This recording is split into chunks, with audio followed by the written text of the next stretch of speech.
Hey sailors, welcome to the crew. I'm Sea Lord Janda, and this is the Rule the Waves 3 Great Britain 1960 special. Sea Lord Janda's All the World's Fighting Ships. We will be going through all the ships that are in the world as of January of 1960, at least briefly. We are at this point well into the sort of carrier age. The number of surface capital, not gun capital ships in the world is now much lower than the number of carriers, although there's still a fair few around in this timeline. I mean, the US has 14, but that's the US being the US, of course. Still, everybody has at least one, except Spain. Anyway, presently, the US is pretty much the dominant naval power, with Japan not so far behind. Then we have, looks like Germany, then Russia, then Italy, and then us. We've slipped pretty far down, due in part to our recent death war with France and the USA. Then we have Austria-Hungary, then Spain, and then France dead last, thanks to the rather substantial amount of damage to them that we did in that recent death war. So, France only has 57 destroyers. We're going to start with destroyers as usual. France has 57 destroyers amounting to 160,000 tons. The oldest of these is Halberd from 1930s. That's an 1100 tonner with 3 4-inch guns. Then they have a couple of... That was a weird wind noise. Okay. 1300 ton Espingols with 3 5-inch guns and quad torpedo tubes, 33 knotters.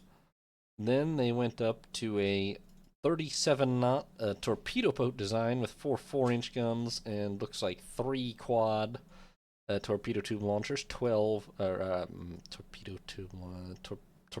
I'm just gonna go with 12 in total. And then they built a slower 1300 tonner with 6 4-inch guns, cheaper. Then the Mousquetons had this mixed 3 6-inch, 4 4-inch gun armament. These are all pretty outdated destroyers, and we've seen them before, so I'm going to try to move through them pretty quickly. The Lynx class, 4 5-inch and a 37 knots. So these are kind of torpedo boats, but they don't have extra torpedoes, so not really. Then the mixed armament design again. Then a very lightweight... I don't know what the goal of the Sokolevs was, except money saving, because they're 1,000 tons with 3 4-inch guns and 34 knots. They're basically just torpedo carrying designs. They don't have any gunpowder worth a damn. Fronde, a one-off with pretty much the same design, but 5-inch guns instead.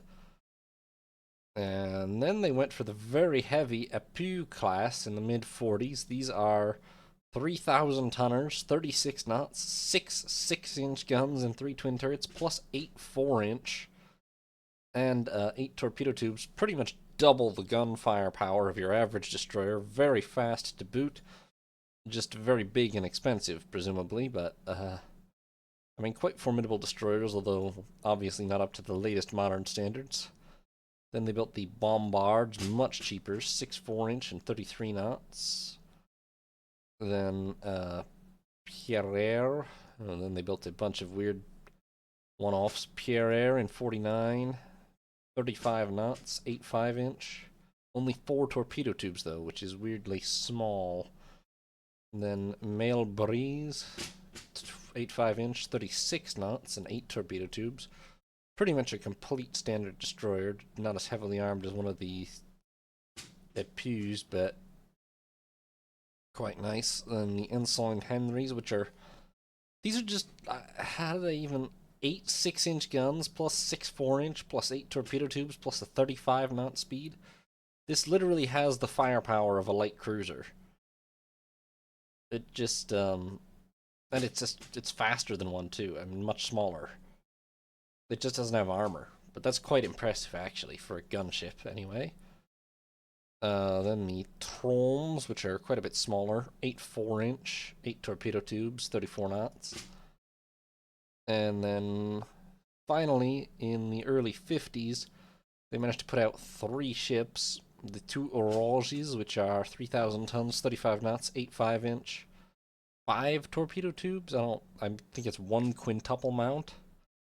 And 4 heavy surface-to-surface missile launchers, which are, of course, the first we've seen. But they only have 2 of those, and then 1 Hoche, which has 1 less turret and is 300 tons lighter and a knot slower. So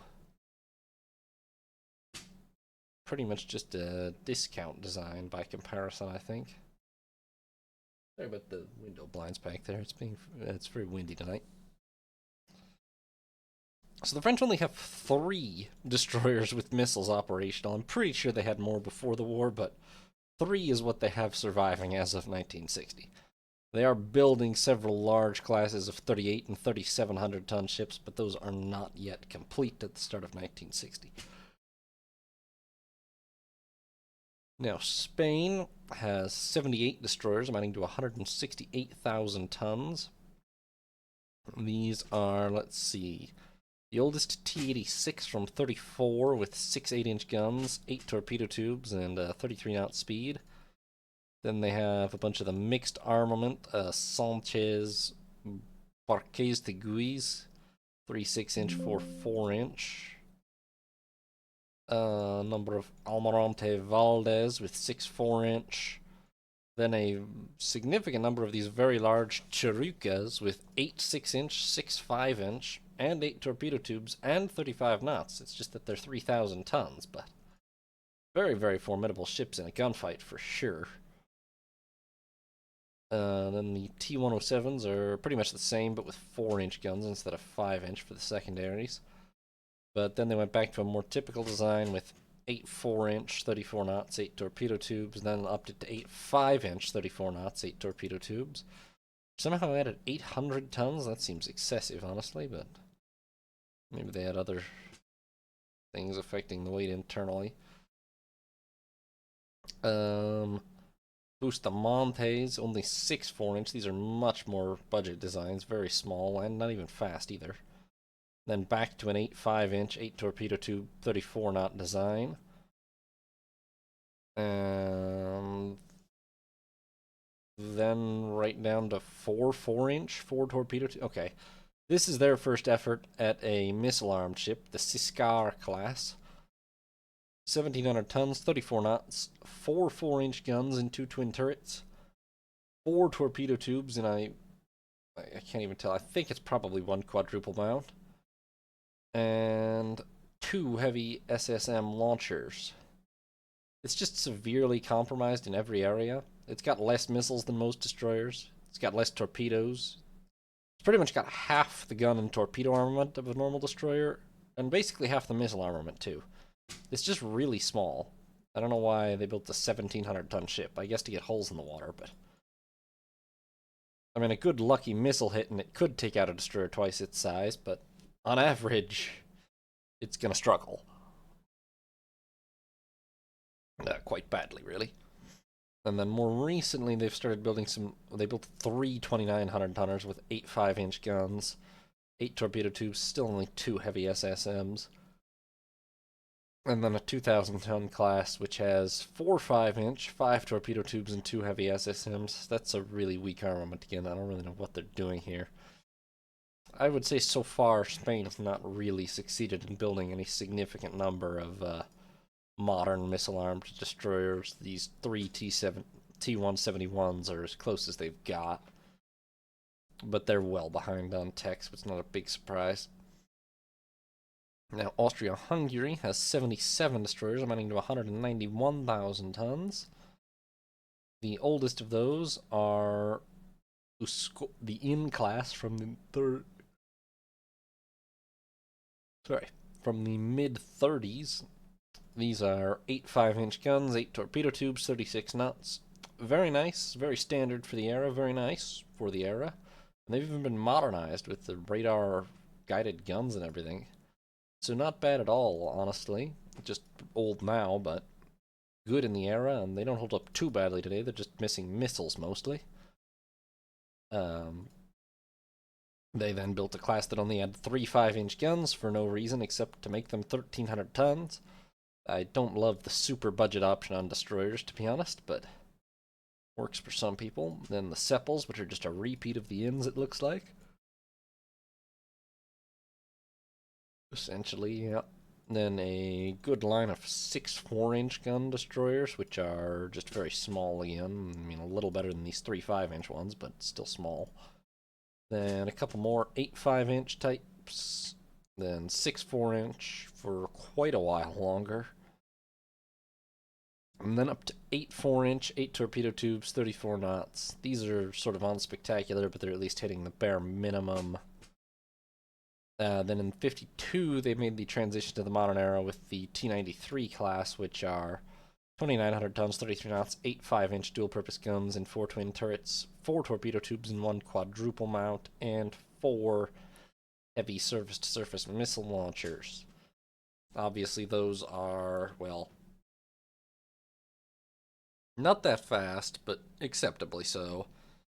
Decent gun armament, kind of minimalistic torpedo armament, but obviously that's sort of the sacrifice one makes in order to get in a missile armament, which they do have. And a quite respectable one at that. So those are pretty good modern destroyers.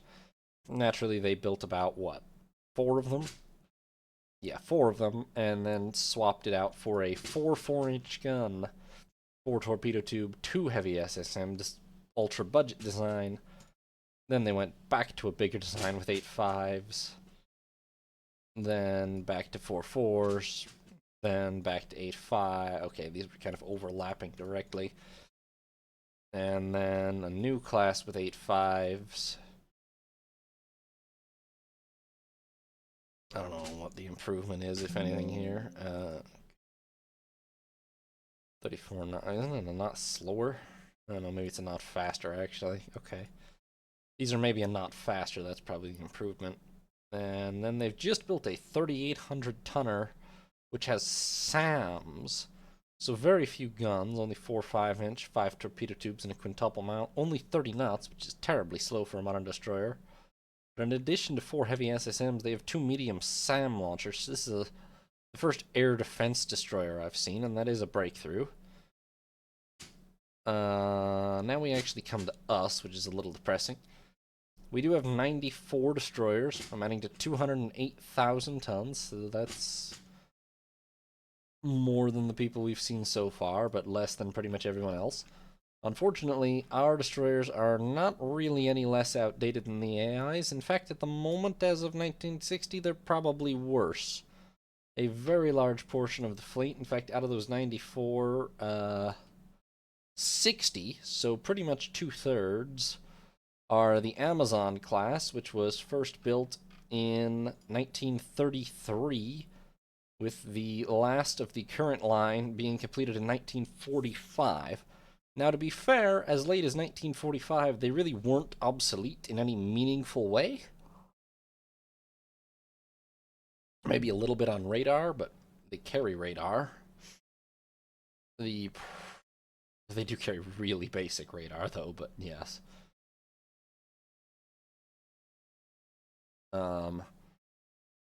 The problem is, yes, they have basic radar, they now have old engines, and they have really terrible ASW by modern standards. They're very obsolete at this point, let's be honest. They're almost 30 years old as a design. 2,000 tons, 34 knots, 8 5-inch guns and 4 twin turrets, 8 torpedo tubes and 2 quadruple mounts. In 1933, they were quite nice. Very competitive with anything out there. It's now 1960, and they do desperately need replacing. We've made at least 2 abortive efforts to do that already. Basically sort of 1 abortive effort, which produced 2 classes. And we are working on another one, although I don't think it's had... No, it hasn't had any practical outcome yet as of 1960, but there is another class that will be finished, or started within the next couple of years, but, of the other 34 ships, we have 9 Cossacks surviving, which are the first attempt at an Amazon replacement in 48. These are 2,600 tons, 34 knot speed, 8 5-inch guns and 4 twin turrets, 10 torpedo tubes and 2 quintuple mounts. And these are basically just a minor upgrade on the Amazons. The big thing you're going to see with them is, well, a couple extra torpedo tubes, but more importantly, a much heavier and more modern AA. And as you see on the stats here, they also actually carry the latest radar and sonar and anti-submarine capabilities, making them much, much better for those tasks than the Amazons. However, they were then immediately obsoleted by the Legions, which comprise the other 25 of our destroyers. These are the only destroyers I would say are actually modern in the fleet.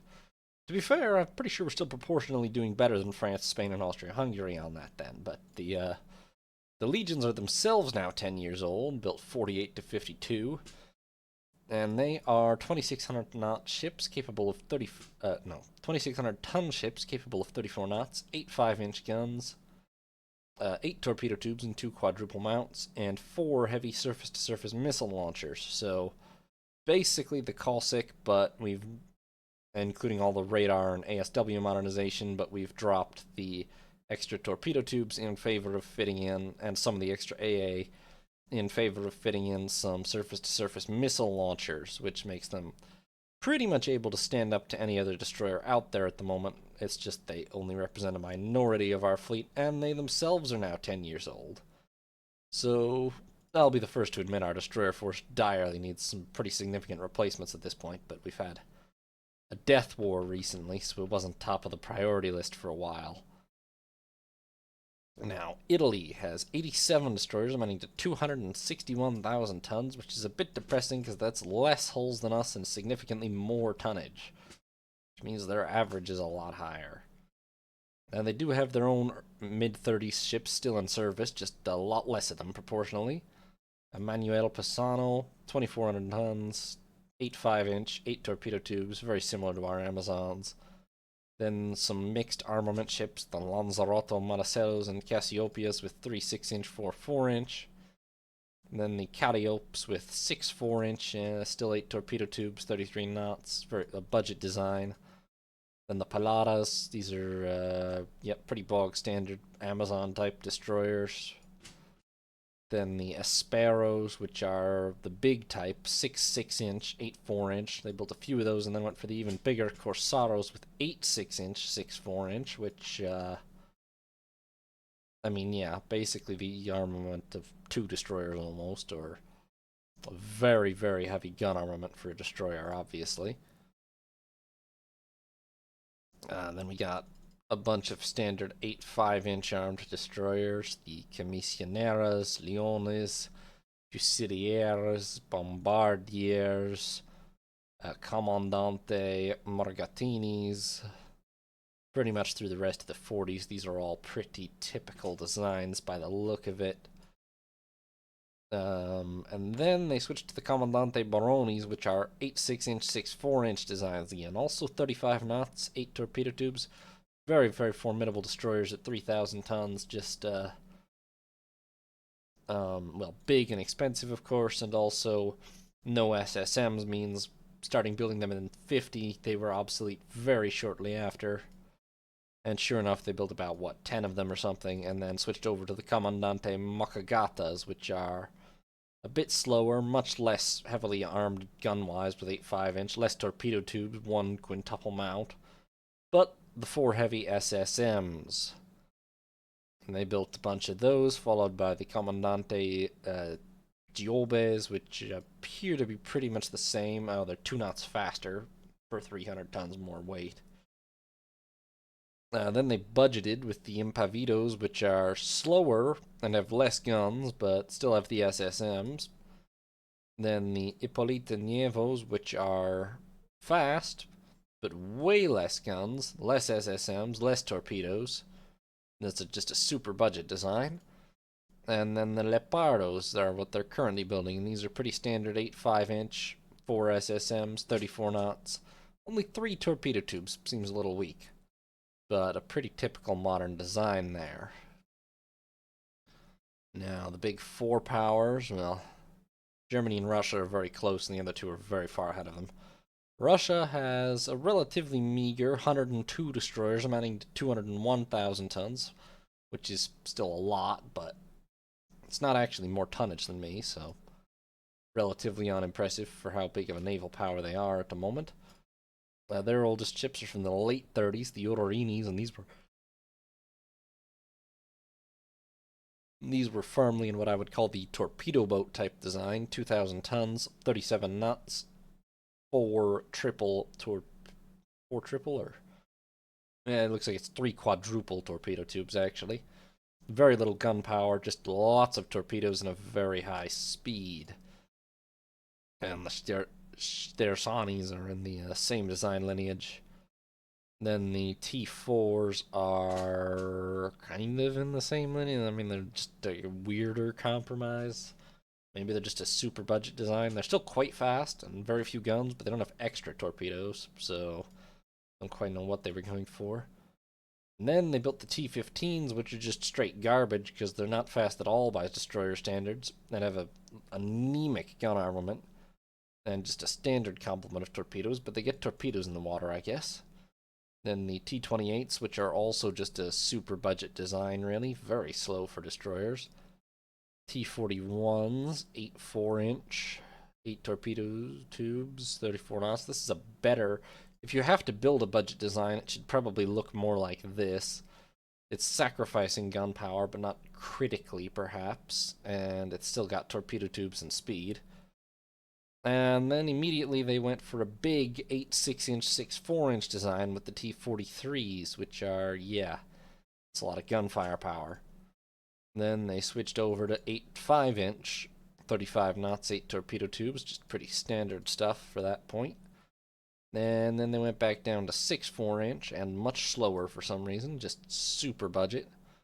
And then in 58, they finally built their first missile-armed ships 10 years after us. It's a shame we weren't able to really take advantage of that, but 10 years after us, they built their first missile-armed destroyers with the Stremetelnis, 3,400 tons, 34 knots, 8 5-inch, 1 quintuple torpedo tube, and 4 heavy SSMs.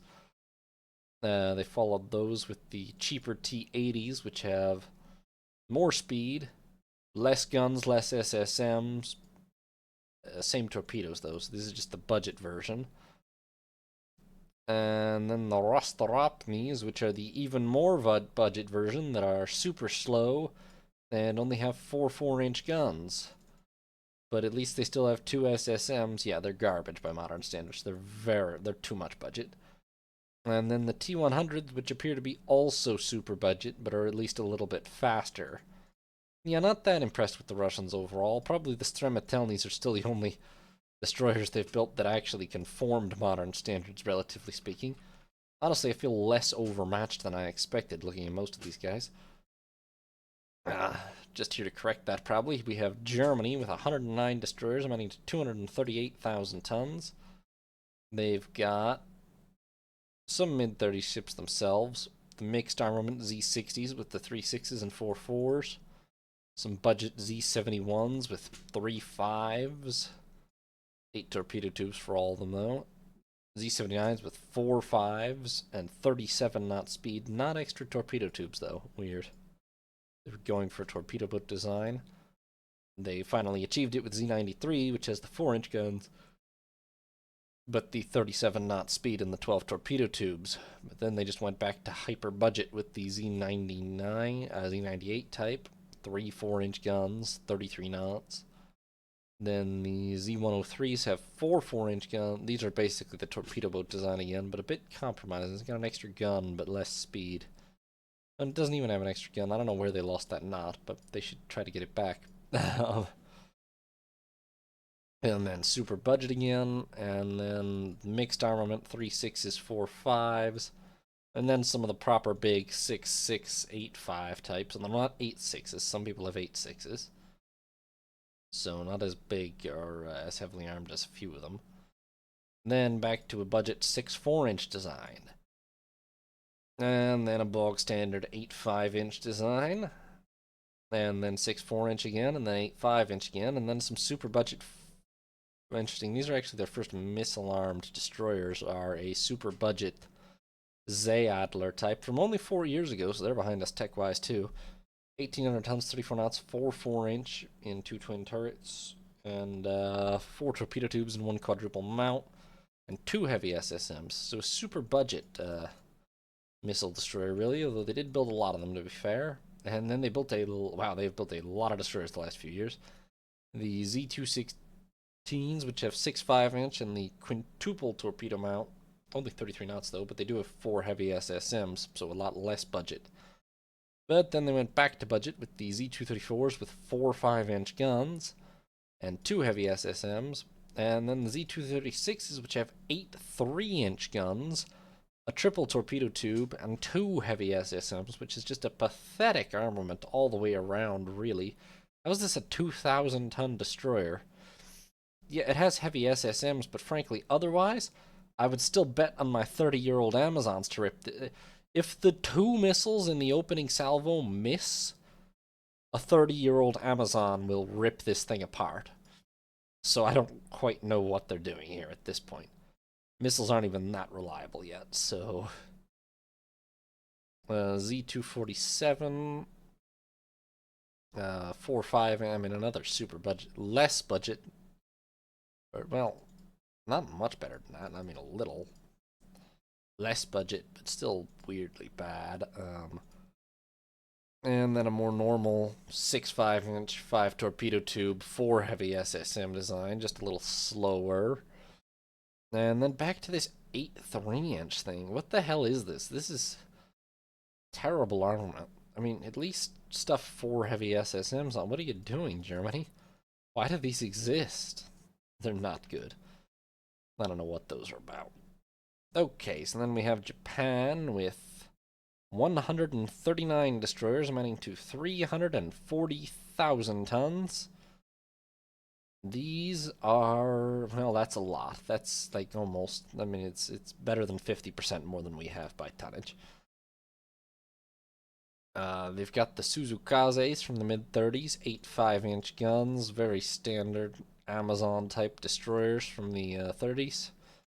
Then the mixed armament Hamanamis, 3 6s and 4 4s. The Nawakis, same principle. Then the Hatsuzukis with 8 4s. Kind of on the cheap, but not bad. The Shiokazes, also 8 4s. Asanagis, also 8 4s. I don't know why the weight's fluctuating a little bit, but I don't care enough to look for the minutiae of what exactly has changed in these.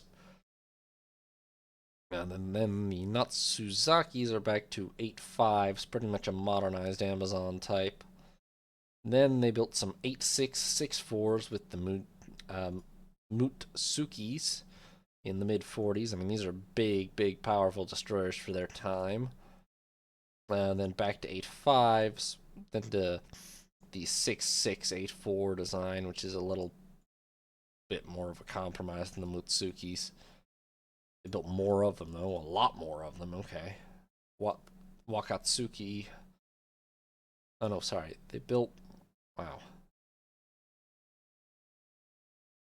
I've lost track of this. Mutsukis, then... Okay, Kabas, yes. Kabas are the 6684 design. And they did build a lot more of those than they did of Mutsukis. And then over to an 8 5-inch bog standard design, the Kusanokis. 8 5-inch, 8 torpedo tubes, 34 knots. Yep, nothing remotely surprising about that.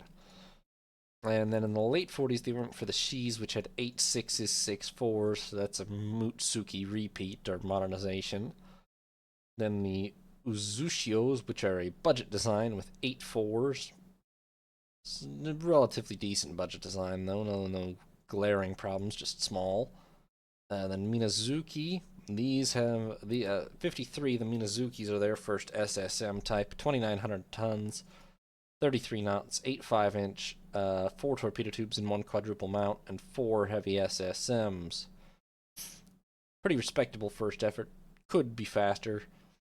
Could have an extra torpedo tube, but like, I'm nitpicking. They're pretty decent. Naturally, they then immediately shrunk them in half with the Murakumos, which just produce a are a design with not that many guns or missiles or torpedoes, and who the hell knows what it's even supposed to be useful for. Submarine hunting, maybe, or something. Um, then back to an 8.5-inch design with the Shiranuis, of which they have quite a few. But then back to a super budget design with the Hirushios with 4.4-inch and 2 launchers, of which they have even more. And then the Akishios back to an 8.5-inch design, only 3 torpedo tubes though, it's just kind of random. And then most recently the Shirayukis, which have 8.5s, 4 SSMs, 4 torpedo tubes, 33 knots. Not heavily differentiated from these, really, just the extra torpedo tube. It's a pretty formidable fleet, Japan. I mean, they have a lot of SSM armed destroyers already. Even if some of them do only have 2, but quite a lot. That said, it pales in comparison to the United States, which currently has 209 destroyers, amounting to 464,800 tons of ships. Which is, yeah, pretty much 50%, well, not 50% more than Japan, but it's well over twice what we have. They have the Calhouns from the mid-30s, only 4.4. Okay, this is a sort of a torpedo boat design, but not that crazy fast, but that's basically what it's going for. Then the Perrys, 4.5-inch. I mean, these are also maybe kind of a torpedo boat design. They're faster, but less torpedoes than the Calhouns, so neither of those exactly nailed it. Then the Striblings, these are the mixed 3.644 design. The Gregory is also a mixed 3.644. The Williams, also a mixed 3.644. The Babbitt's the same. All pretty much the same ship over the course of 2 years or so. A lot of them built. Then they went for the super budget 6.4-inch 33 knot Kennisons. The pretty much equally super budget Tarbells, 6.4s 32 knots. The Barneys, 6.4s 33 knots. 8 torpedo tubes, though. I guess they all had those, huh? Yeah. They at least didn't sacrifice torpedo tubes on those. The Bushes, 6.4s 33 knots. 8 torpedo tubes. Doesn't even have the mines for whatever reason. Then the Lamsons, also a budget design, 6.4s. The Risels, also a budget design, 6.4s. And then finally in 45, they built some more full-sized ships with the Thomas class, 8.5s, 33 knots, 8 torpedo tubes. And Monahans to follow them, and then immediately went back down to a budget design with the Masons with their 6.4s. Then back up with the Pattersons, 8.5s, 8 torpedo tubes. Still basically the Amazon type. I mean, these aren't even that superior. They just have better radar and sonar mostly compared to an Amazon. Nothing hugely groundbreaking necessarily. And then the O'Briens, 8.6s, 6.4s. Okay, they went for another one of those designs. Only built a few of them before switching over to the budget Hulvies with 6.4s. But then went back for big again with the Rowans, which have 6.6s, 4.3s, 4 SSM launchers, and a quintuple torpedo launcher. So that's their first SSM equipped class, and it also has 6-inch guns. Although only 4.3s for secondaries, but 6 6-inch guns is a lot in itself. Those are pretty formidable. They built a decent number of them and immediately followed with the Shaws, which appear to be basically identical, then the Mugfords, which also appear to be basically identical, although they've lost a lot of speed somehow. Then the Aldens, which are 100 tons heavier, but a more standard 8.5-inch armament, 36 knots though, so very quick. Then the Dorseys, which are 300 tons heavier and lose 3 knots of speed and 2 SSMs for it. Not sure that was worth it. They do gain a couple of torpedo tubes, I guess. Then the MacLeish class, quite slow for a modern destroyer at 32 knots and only 2 SSMs. Not really sure what they were doing with this, trying to budget in a really weird way, perhaps. Then the Foxes is 6.643 4 SSM design. The Canes, pretty much the same. The Hatfields, okay, these are terrible. These are their super budget SSM design with 8 3-inch guns, 1 triple torpedo tube. and 2 heavy SSMs. They do at least make 36 knots, but their armament is pretty pathetic. Then the Stevens with 4 4-inch and 2 SSM. These are even smaller and really. To be fair, they didn't really sacrifice any armament. I guess less gun turrets, yeah. But they did lose speed, especially. They're very budget. Then the Gridleys, which are just similar to the Hatfields again. We've got a lot of them, too. And then back up to full size with the Rogers class, 8.5, 4 SSMs. 5 torpedo tubes, 35 knots. Then the Woolseys lose half their SSMs somehow, and a knot of speed, but still pretty formidable. And then the ultra budget, recent Laub class, I would perhaps call these missile boats. They're not super fast though, but 33 knots is okay-ish. 2 3-inch guns, 1 quintuple torpedo tube, and 4 heavy SSMs. At least they have 4 heavy SSMs. But these are obviously entirely dependent on getting hits with those SSMs. They're basically just the cheapest way possible in-game to get SSMs into battle, which doesn't necessarily make them a terrible idea, but they're certainly not well-rounded. They are, however, very cheap, so they're building some very large Winslows now as well. Alright, next we will be taking a look at light cruisers. So, light cruisers. France is down to 14 of them after the recent war, which is, yeah, not a lot. The Mediterranean powers have less, maybe, but they're focused on other things. Although, those are some of the biggest ships left in the French fleet, but, well, they've got carriers that are bigger still. Let's see here. They have 2 Protets from the 1940s. These are 10,500 ton ships with 30 knot speed, 14 6-inch guns in 7 twin turrets. 2 of them are wing turrets. 2 triple torpedo tubes, also mounted on the wings. 2.5-inch belt. Not super fast by modern standards. Still plenty of firepower, but not SSM equipped, so not the latest either. A lot of guns, though, even if it's a bit of a weird layout. And then the one-off Algiers, which is 12 6-inch guns and 4 triple turrets, a lot more rational. 32 knots, 3-inch belt, 6 torpedo tubes in 2 triple launchers. Well, this is just superior in every way to the Protet class, really. Technically 2 less gun barrels, but practically the same broadside, heavier armor, faster, more weight efficient. Yeah, definitely functionally superior. And then the current fleet is pretty much split between Elys and Bugauds, practically speaking. They have 6 Elys built in the mid-50s. These are small cruisers of 7,400 tons, 33 knots, 6 6-inch guns in 2 triple turrets forward, 4 3-inch dual purpose, no belt, and these have 4 heavy surface-to-surface missile launchers and 2 medium surface-to-air missile launchers. So these are pretty decent. Well, these have a very generalized role in that they are obviously intended for fleet air defense.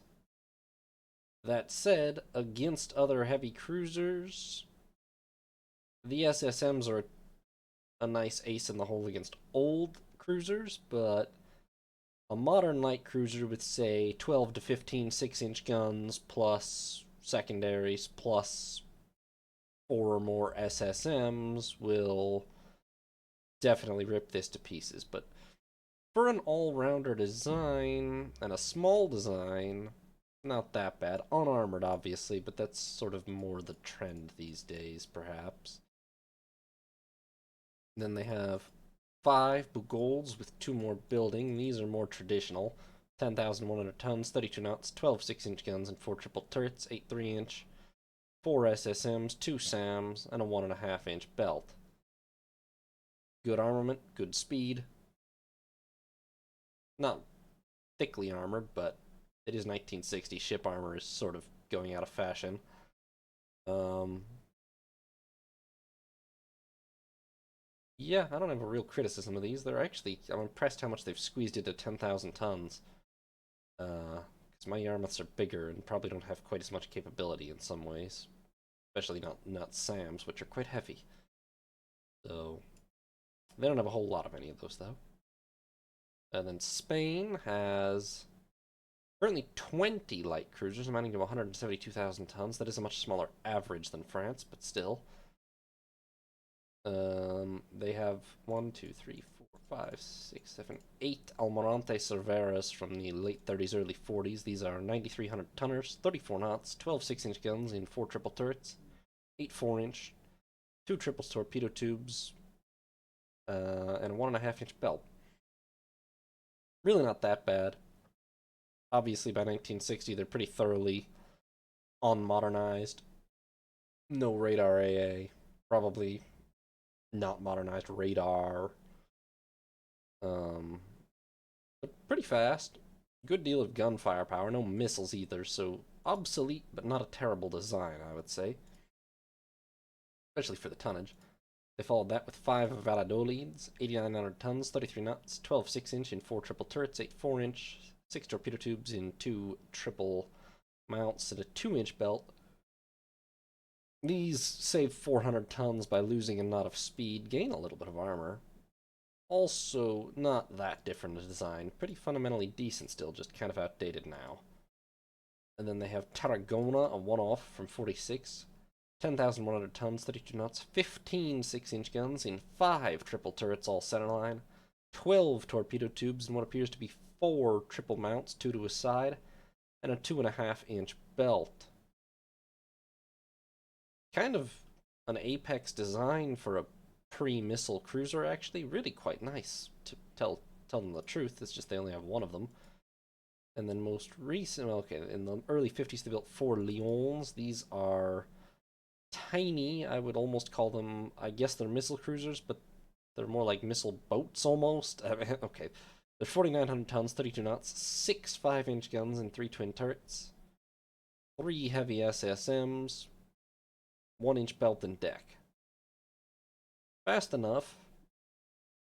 Basically no armor. Very weak gun armament, less than pretty much all the destroyers that are around. Pretty much dependent on SSM. The problem is,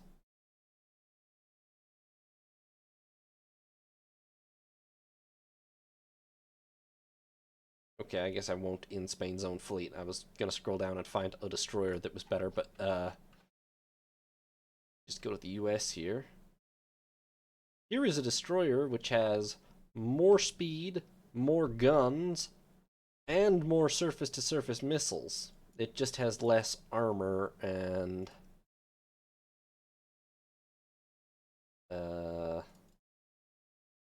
maybe less AA as well.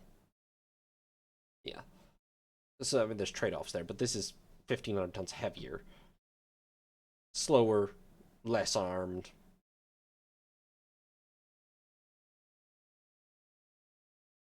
I'm not very sold on this. I think it's too small to be an effective fighting cruiser, really. If it hits with missiles, okay, but you can pretty much say that about anything, and it's not carrying a huge load of missiles by any means.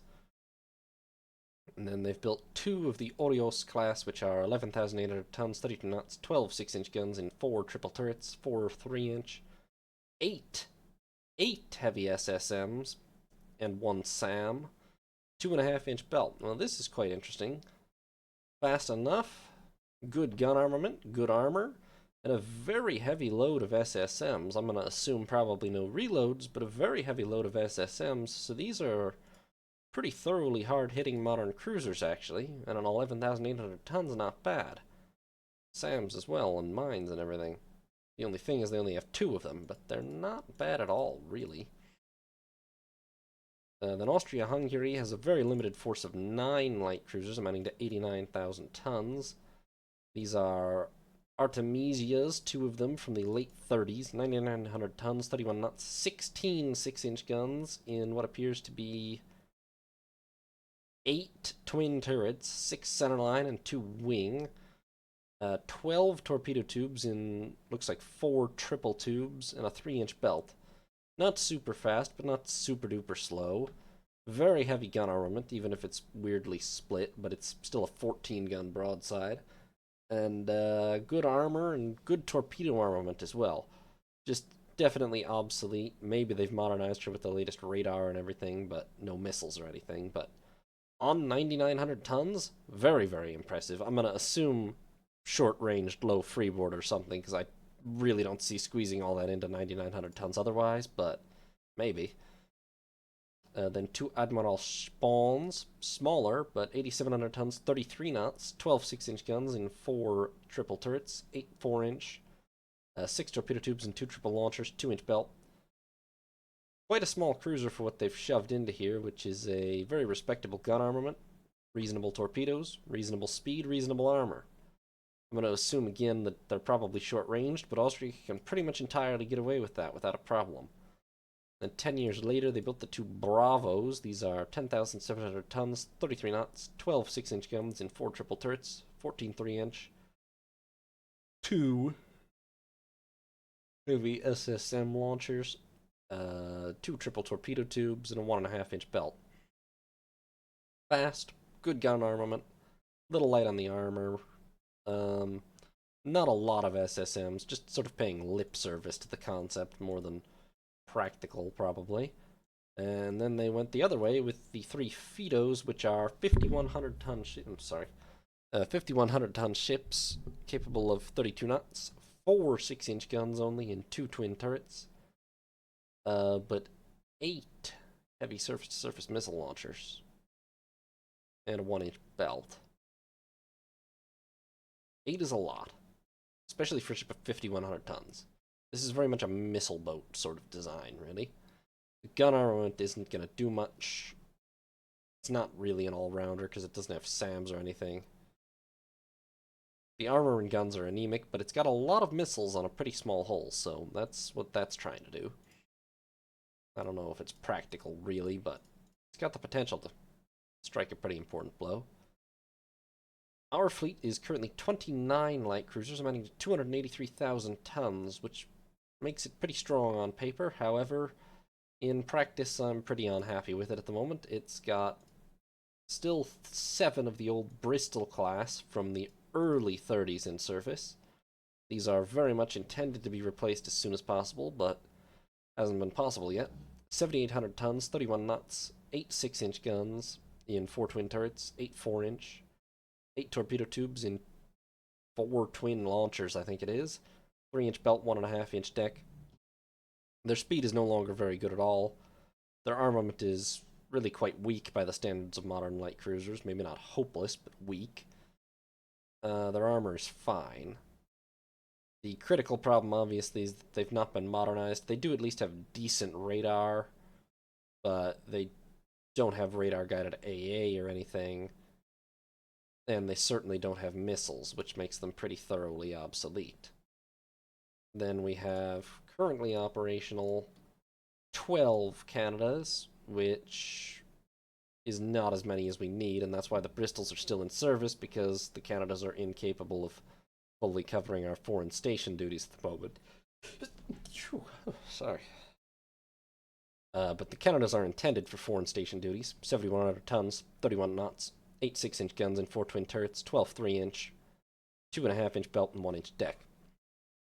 Not very fast by modern standards. Acceptable gun armament and armor, but not much else. They're really very basic cruisers. They're just long-ranged and fitted out for colonial service. Which unfortunately means they're not much good in a fight, practically speaking, except against really terrible AI designs. And then most recently, we do have now 10 Yarmouths in service, which is at least replacing most of the Bristol fleet.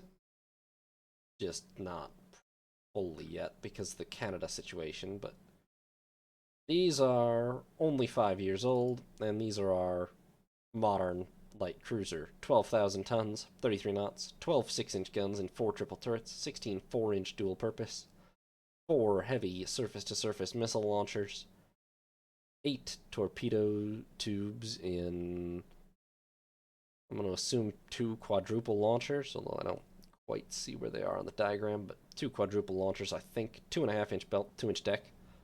Fast, quite heavily armed, well armored.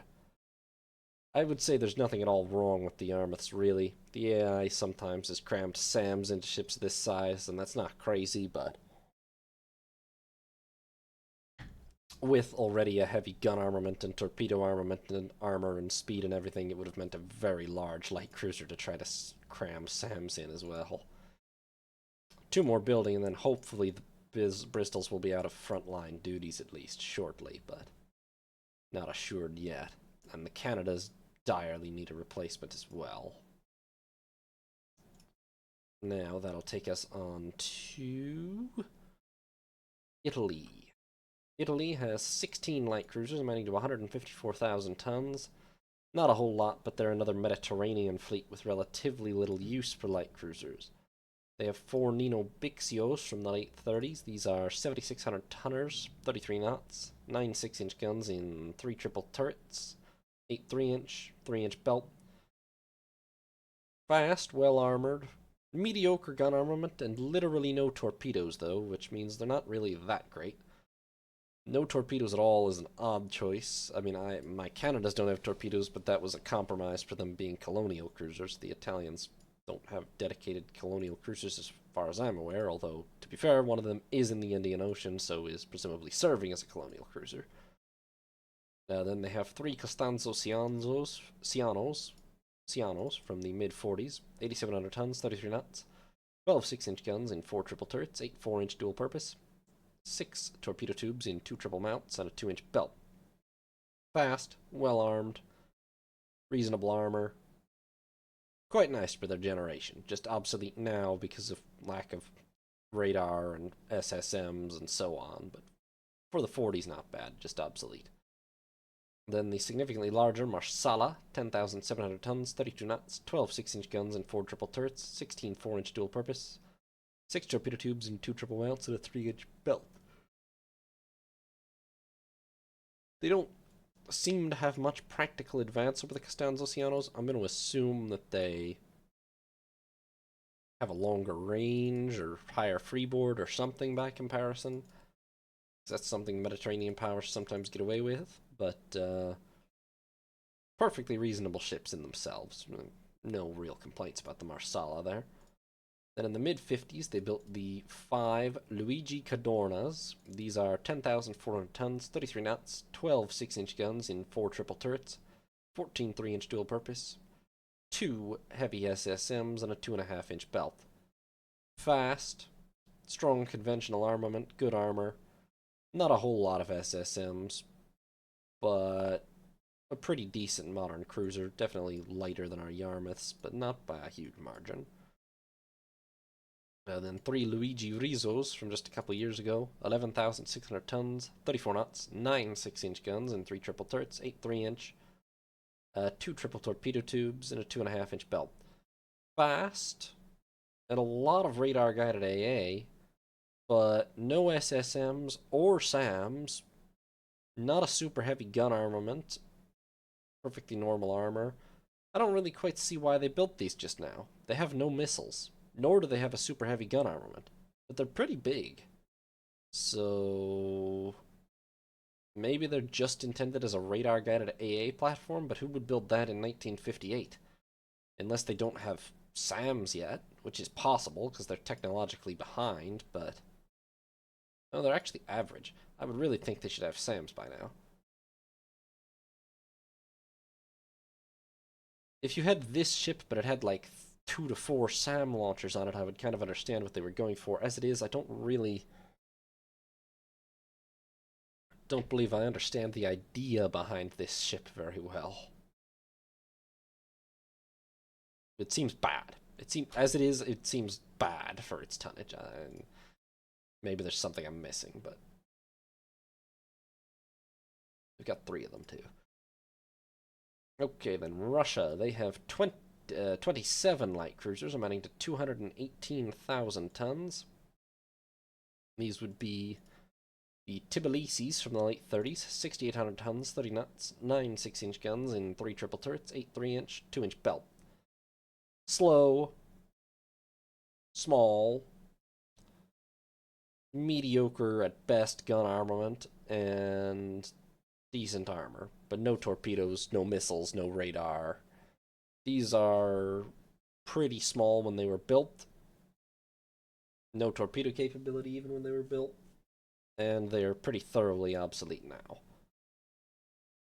Hersones from 42, a one-off, 10,300 tons, 32 knots, 15 6-inch guns in 5 triple turrets, 18 4-inch dual-purpose, 12 torpedo tubes in 4 triple mounts and a 2.5-inch belt.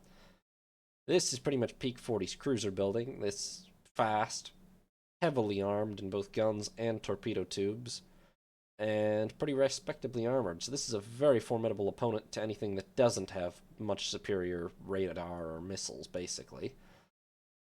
Then the even bigger Zemchug from 49, 11,800 tons, 33 knots, 18 6-inch guns in 6 triple turrets, all centerline, 23-inch dual purpose, 2 heavy SSMs, 2 triple torpedo tubes, and a 2.5-inch belt.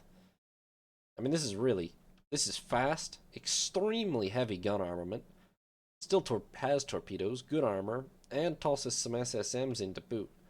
This is quite a scary cruiser, actually. I imagine it doesn't have the very latest in... its missile armament is probably a little lacking by the standards of a modern cruiser. It's more of a, I've said this before, but a lip service kind of thing, but it's got them.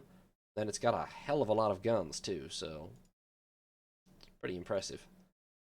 Then they have the 2 tiny Komsomolets, which are the missile boat type idea, 5,100 tons, 32 knots, 6 5-inch guns and 3 twin turrets, 3 SSMs and a 1-inch belt. Speed is okay, armor is poor, guns are basically non-existent, but it's got SSMs and it's pretty cheap to build, so I guess that's the idea behind it. They then built 5 Nikopols, which are 8,700 tons, 32 knots, 12 6-inch guns in 4 triple turrets, 12 3-inch dual purpose, 2 heavy SSM launchers, 2 triple torpedo tubes, and a 2-inch belt.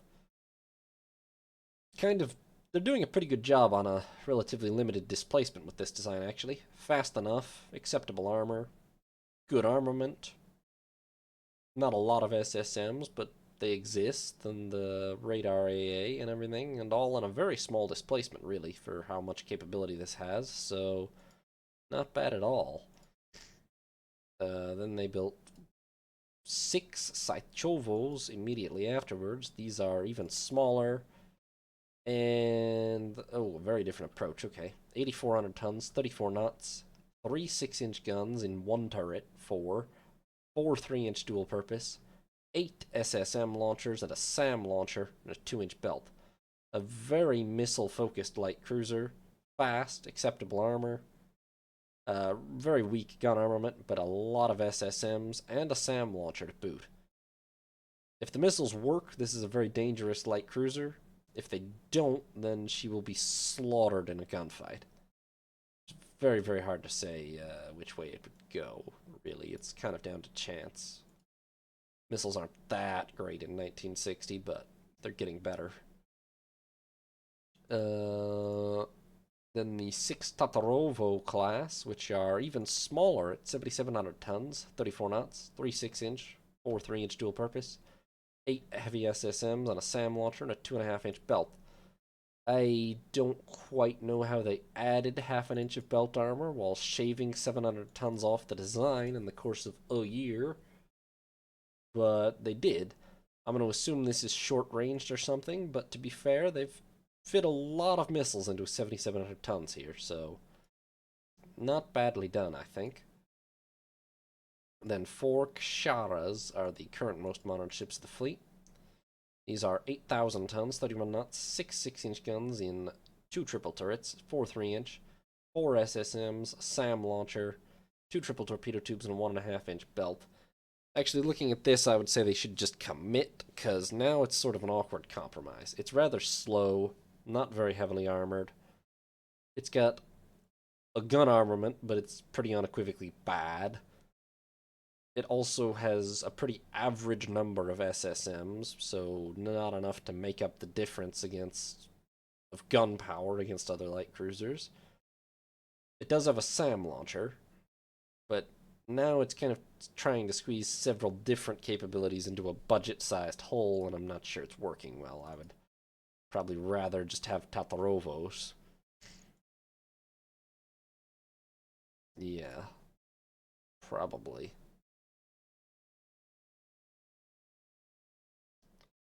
Okay, Germany. 32 light cruisers amounting to 311,000 tons, which is comfortably the third largest fleet in the world, and actually uh, quite close to Japan's. My own is in this very large category too. Actually, pretty close to Germany and Japan, but partially that's because of the colonial cruisers, of course. Germany has the one remaining Madberg from the late 30s, 7,600 tons, 32 knots, 9 6-inch guns and 3 triple turrets, 8 3-inch, and a 3-inch belt. This is actually a combat veteran against us from the war in the 40s.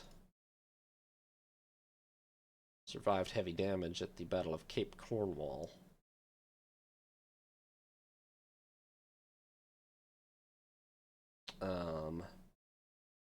I mean, she's respectably fast, decent gun armament, good armor. No torpedoes, though. Bit of a weak point. For 7,600 tons, not terrible, but also pretty obsolete now, realistically. And then a 10-year building gap before the 4 Wiesbadens from the late 40s. 10,300 tons, 31 knots, 12 6-inch guns and 4 triple turrets, 14 3-inch dual purpose, 6 torpedo tubes and 2 triple mounts, and a 2.5-inch belt. A little slow, but a good gun armament, respectable torpedo armament, respectable armor. Pretty decent for the period, really could stand to be a little faster. The glaring flaw is going to be no radar guided. It probably has radar, but no radar AA, no missiles. Sort of missed the boat by just a couple of years on still being modern. Then the 3 Stettens, their first foray into an SSM-equipped cruiser, 6,600 tons, 32 knots, 6 6-inch dual purpose and 3 twin turrets, 4 3-inch dual purpose, 2 heavy SSM launchers, and a 3-inch belt. Speed and armor are good. Armor's quite good, really. Armament is now honestly very weak. 2 SSM launchers is on average not going to make up the difference against a ship with 12 or 15 6-inch guns.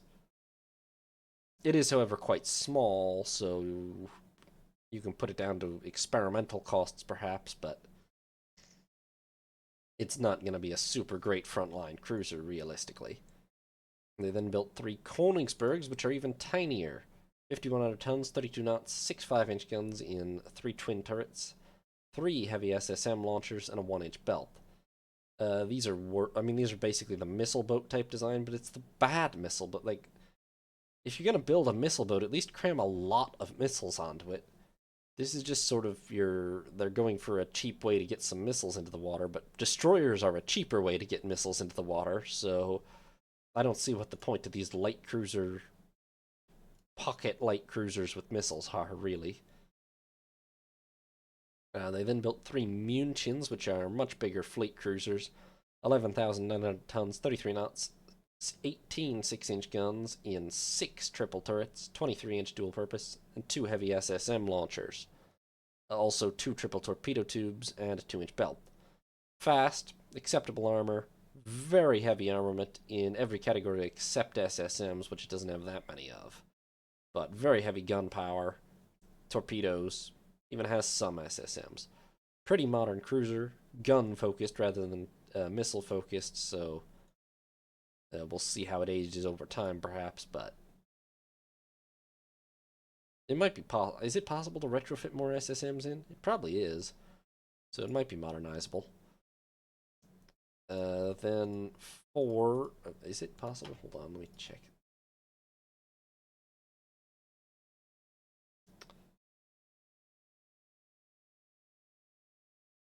It is absolutely possible, yes. So, could be modernized in theory. Alright, then they built 4 castles, 9,700 tons, 33 knots, 12 6-inch guns in 4 triple turrets, 8 3-inch dual purpose, 2 heavy SSM launchers, and a 2-inch belt. A lighter version compared to the Munitions. Good speed, good gun armament, torpedoes, decent armor. Still kind of light on the SSMs, but they exist, so a pretty modern cruiser design. And then 5 Hamels the same year. 11,900 tons, 34 knots, 18 6-inch guns in 6 triple turrets, 23-inch dual purpose, 2 heavy SSM launchers, 2 triple torpedo tubes, and a 2-inch belt. Yeah, pretty formidable. I mean, very heavy. I mean, very much like the Munitions, really. Same size. In fact, I'm pretty much... in all relevant respects, essentially identical to the Munitions. I don't really even see what the difference is. Then 4 Augsburgs, 10,700 tons, 33 knots, 9 6-inch guns in 3 triple turrets, 8 3-inch dual purpose, 2 triple torpedo tubes, 3-inch belt, no missiles. Now, this is a weird one again, see, because it's got no SAMs. This is basically, it almost looks like a radar AA platform, but that's weird when you could have a SAM platform, so... it's really kind of light on the guns for a modern ship. It's fast and well armored, but kind of light on the guns and no missiles, so I don't quite get what it's doing in existence. Radar AA carrier, I guess, but why not SAM carrier? Then 3 Freiburgs, which are 8,100 tons, 33 knots, 6 6-inch guns in 2 triple turrets, 4 3-inch dual purpose, 4 SSMs and a SAM launcher, 2 triple torpedo tubes, and a 2-inch belt. See, this, at least, I understand. This is a SAM ship. It's not that great. This would fall into the compromising too far type of category. Like, they're trying to keep a decent gun firepower, but it's not enough to fight ships with twice that number of guns. They have plenty of missiles, SSMs, but not more than other ships. And they have the SAM launcher. It's almost trying to keep all of the roles, but... and even torpedo tubes. It's almost trying to keep all the rules, but it's also doing it on a budget weight class, so it's not that great at anything, really. And Ingolstadts, these are technically a separate class, but I don't see anything different about them, really. So I would consider them basically just a continuation of the Freiburgs. They have a different AA layout, heavier AA layout. I don't know what they sacrificed to get that, but that's all. That's the only change. And they're building 2 very small Bad Hersfelds, which look like probably missile platforms or something.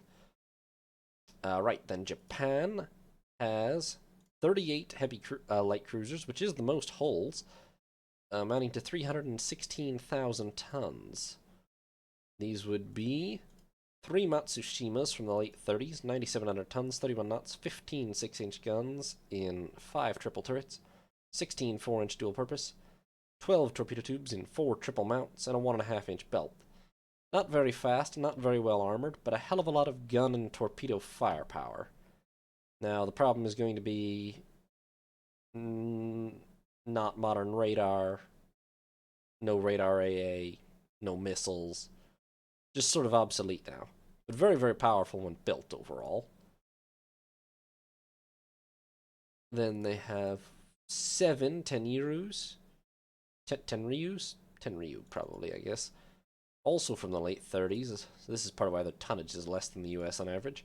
7,300 tons, 32 knots, 16 5-inch dual-purpose guns, 2 triple torpedo tubes, and a 1.5-inch belt. Well, they're lucky the speed is... well, the speed is okay, though, not great. And, thin belt. Basically a pathetic... well, okay. The armament is... it's enough guns that a 6-inch armed cruiser can't necessarily just laugh at it. But a ship with 12 6-inch guns will beat this pretty much 9 times out of 10, I would say. Yeah. And speed is okay, armor's not that great. Torpedoes are fine. The 5-inch dual purpose thing, like, it's good against destroyers. This is probably shred destroyers. So as like a fleet screen or almost a destroyer leader type thing, it's kind of okay. As a light cruiser fighting other light cruisers, it's not gonna fare well. And with practically every light cruiser around these days having 12 plus 6-inch guns, it's really not gonna fare well. Those 5-inch dual purpose guns are also realistically not great AA this far into the jet age, so I would say these are pretty ineffective as cruisers these days. And then they have 6 Abukumas from 1940. Oh, I really do. A lot of their forces very old, huh? Okay. Almost as bad as mine. Actually, worse than mine with all the armaments I've built, maybe proportionally, yeah. 10,000 tons, 32 knots, 14 6-inch guns in 7 twin turrets, 5 centerline, 2 wing, 2 triple torpedo tubes, 2.5-inch belt. Decent speed, good armor, heavy gunfire power, although a weird layout, acceptable torpedoes, a decent 10,000 ton light cruiser for when she was built. Pretty obsolete now, no modern radar AA or missiles or anything. Then 5 Tatsutas from 41, much smaller, 7,400 tons, 31 knots, 16 5-inch dual purpose, 2 triple torpedo tubes, and a 2.5-inch belt. A little slow, good armor, and the same 16 5-inch armament, which I really think makes this ship pretty damn. 5 of these? These are basically just targets in the modern era. The 5-inch is not going to be that good in AA purposes. They're slow. The 5-inch is also not going to be that good against other light cruisers. And they're slower than destroyers, so I'm not really going to call them great fleet screens either, but it's about the only purpose they have, maybe. Then they have 4 Sakawas, 7,400 tons, 32 knots, 9 6-inch guns. Well, and the thing is, yes, this can probably chew up 2 or 3 destroyers. But destroyers have 8 5-inch guns these days, so it's not like basically all destroyers have at least 8 5-inch guns, even when they were built. It's not like they can't fight back against that either. So I'm not quite sure about that. Maybe it's just an AA type design that's really not aged well because of how much aircraft have changed. Then we have 4 Sakawas. These are 7,400 tons, 32 knots, 9 6-inch guns and 3 triple turrets, 8 3-inch dual purpose, and a 2-inch belt. Uh, Respectable light cruisers when built, fast enough, good enough armor, good enough armament. No torpedoes though, that was always a weakness. Now they're pretty much just obsolete and not that great even amongst the category of obsolete light cruisers. Japan really kind of letting themselves down here. A lot of their cruisers are very old and not very good, actually. Like, my Bristols would rip the Tenryus and Tatsutas apart, I really kind of think. Maybe not. 16 5-inch is twice as many guns, so be a close fight at least, though. Then they have 5 of the Eboshi class, 10,800 tons, 32 knots, 12 6-inch guns in 4 triple turrets, 16 4-inch dual purpose, and a 4-inch belt. Fast, very heavily armored, good firepower. These are also obsolete because of the radar and AA and missile problem, but at least they're not both bad and obsolete. They're merrily obsolete. And then they went on a building break before in 1950 they built 5 Nagaras. These are particularly tiny examples of the missile boat idea. 4,900 tons, 30 knots, 6 5-inch guns, and 3 3 twin turrets. Why did they do it that way too? Why even bother? 3 heavy SSMs and a 1-inch belt. They're slow, basically unarmored. Might as well not be armed. And, well, if those SSMs don't hit, they're very dead. I don't know that it's worth the cost of building a 5,000-ton cruiser just to get 3 SSM launchers into battle either. They probably don't even have reloads. So I'm not very sold on these conceptually at all. At least they have mines. Then they built their 3 most recent ships. Oh wow, that's almost the only missile cruisers they have too. Their 3 most recent ships are the Cheetos class, 10,300 tons, 33 knots, 8 5-inch dual-purpose guns and 4 twin turrets, 4 SSM launchers, 2 SAMs, 2 triple torpedo tubes, and a 2.5-inch belt. Fast, well armored, very weak gun armament, like destroyer grade. Not that many SSMs, but a standard number. But if you're going to have destroyer grade gun armament, you would expect a lot of SSMs, and that is not there. These are anti-air ships. I can at least understand that. They've got dual purpose guns, 2 SAM launchers. They're not huge. This is an anti-air cruiser.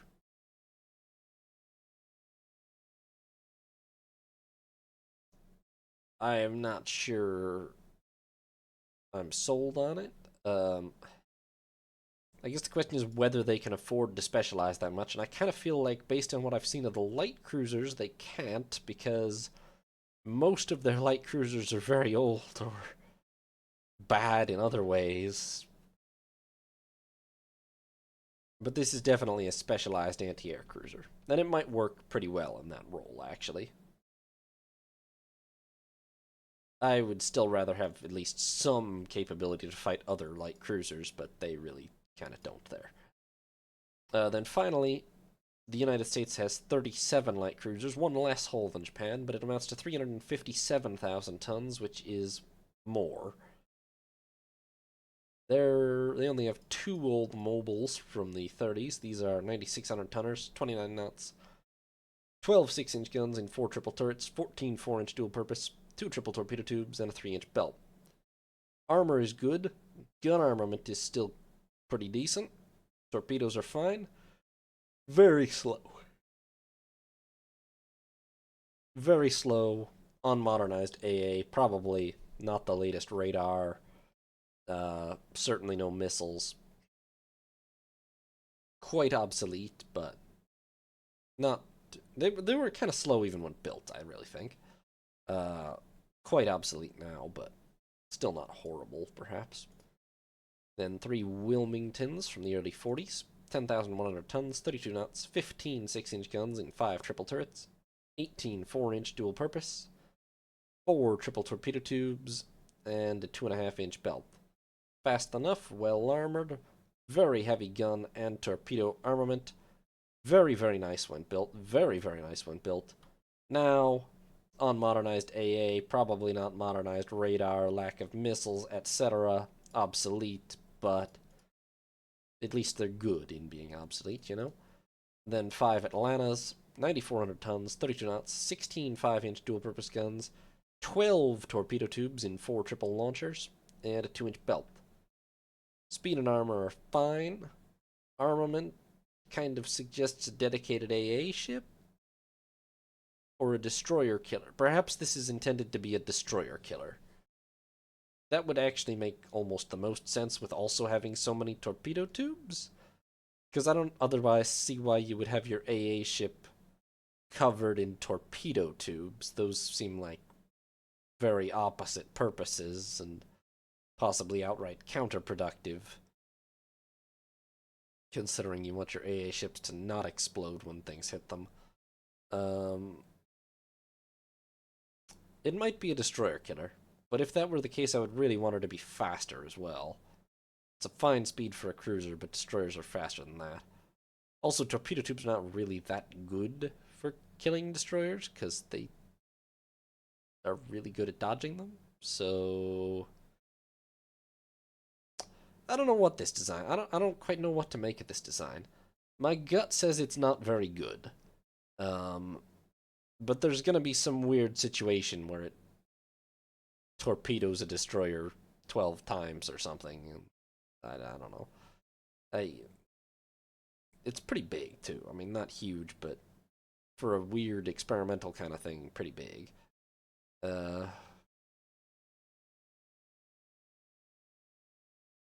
I'm not.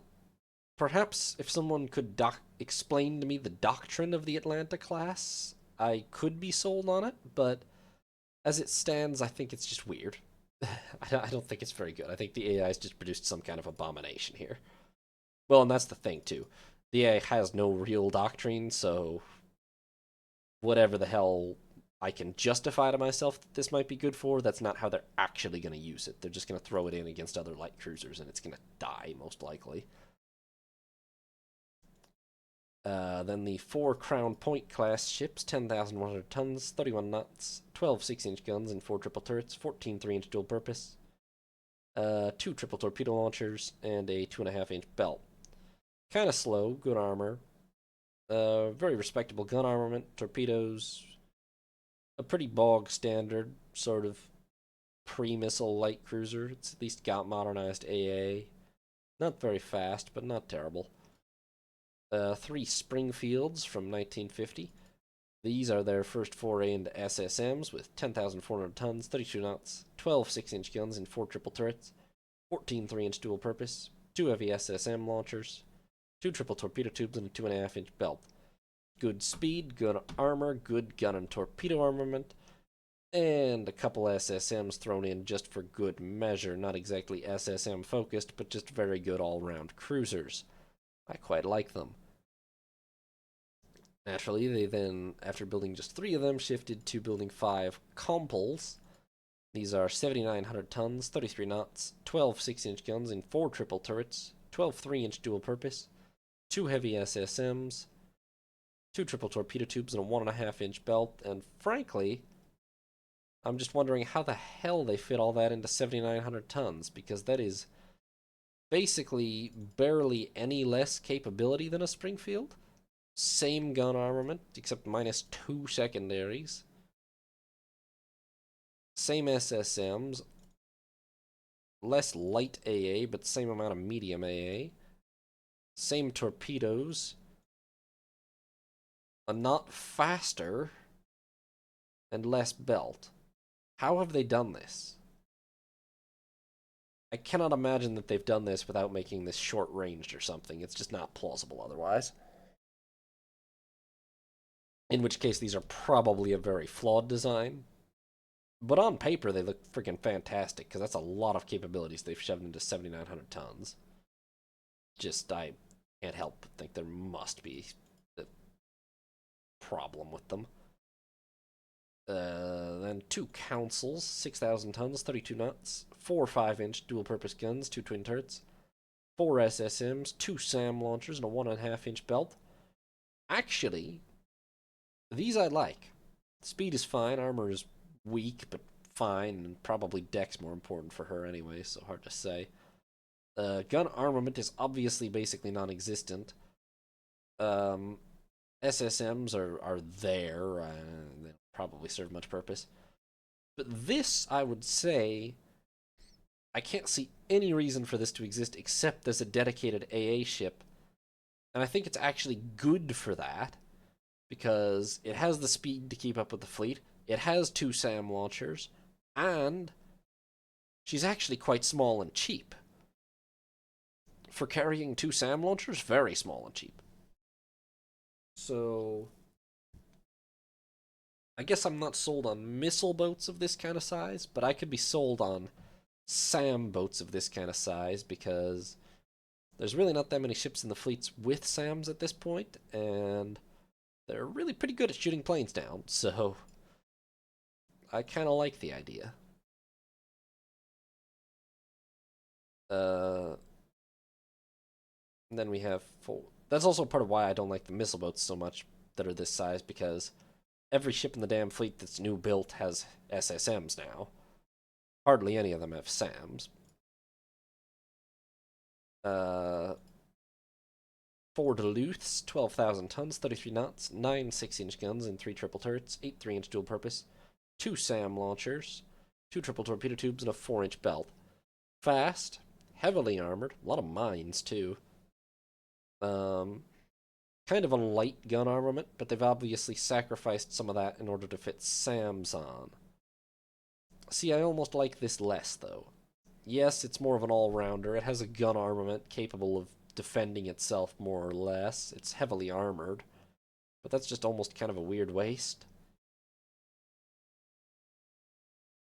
Realistically, I doubt it's going to make that much difference. It's got a lot of AA, but no surface-to-surface missiles, so... See, the thing is, okay, 5 radar, I mean... Yeah, 4 on this, though.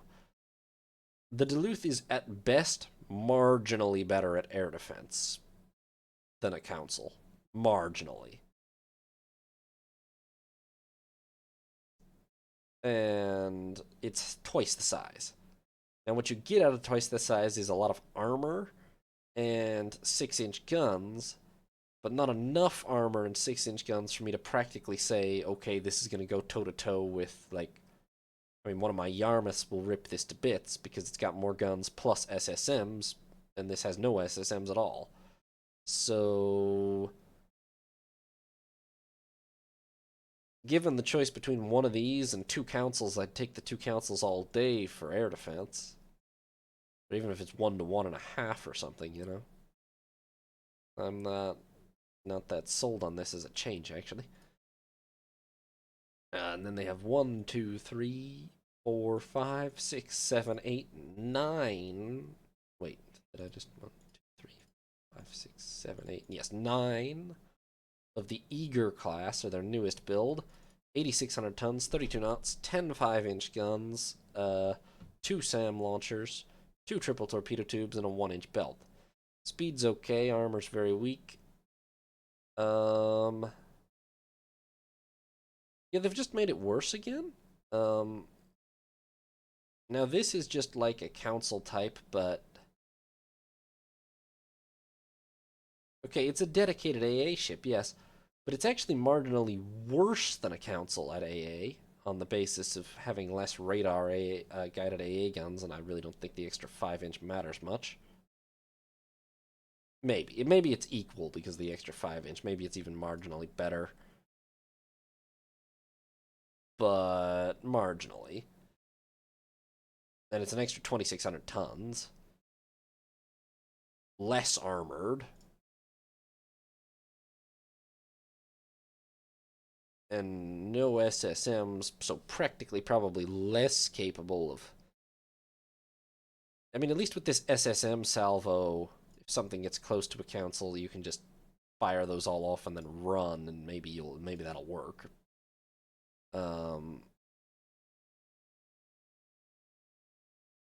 This isn't any better as an AA ship, and it's bigger, again.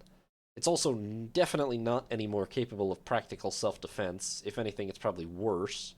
So... the extra 5-inch guns definitely do not make up for SSMs in this case. So...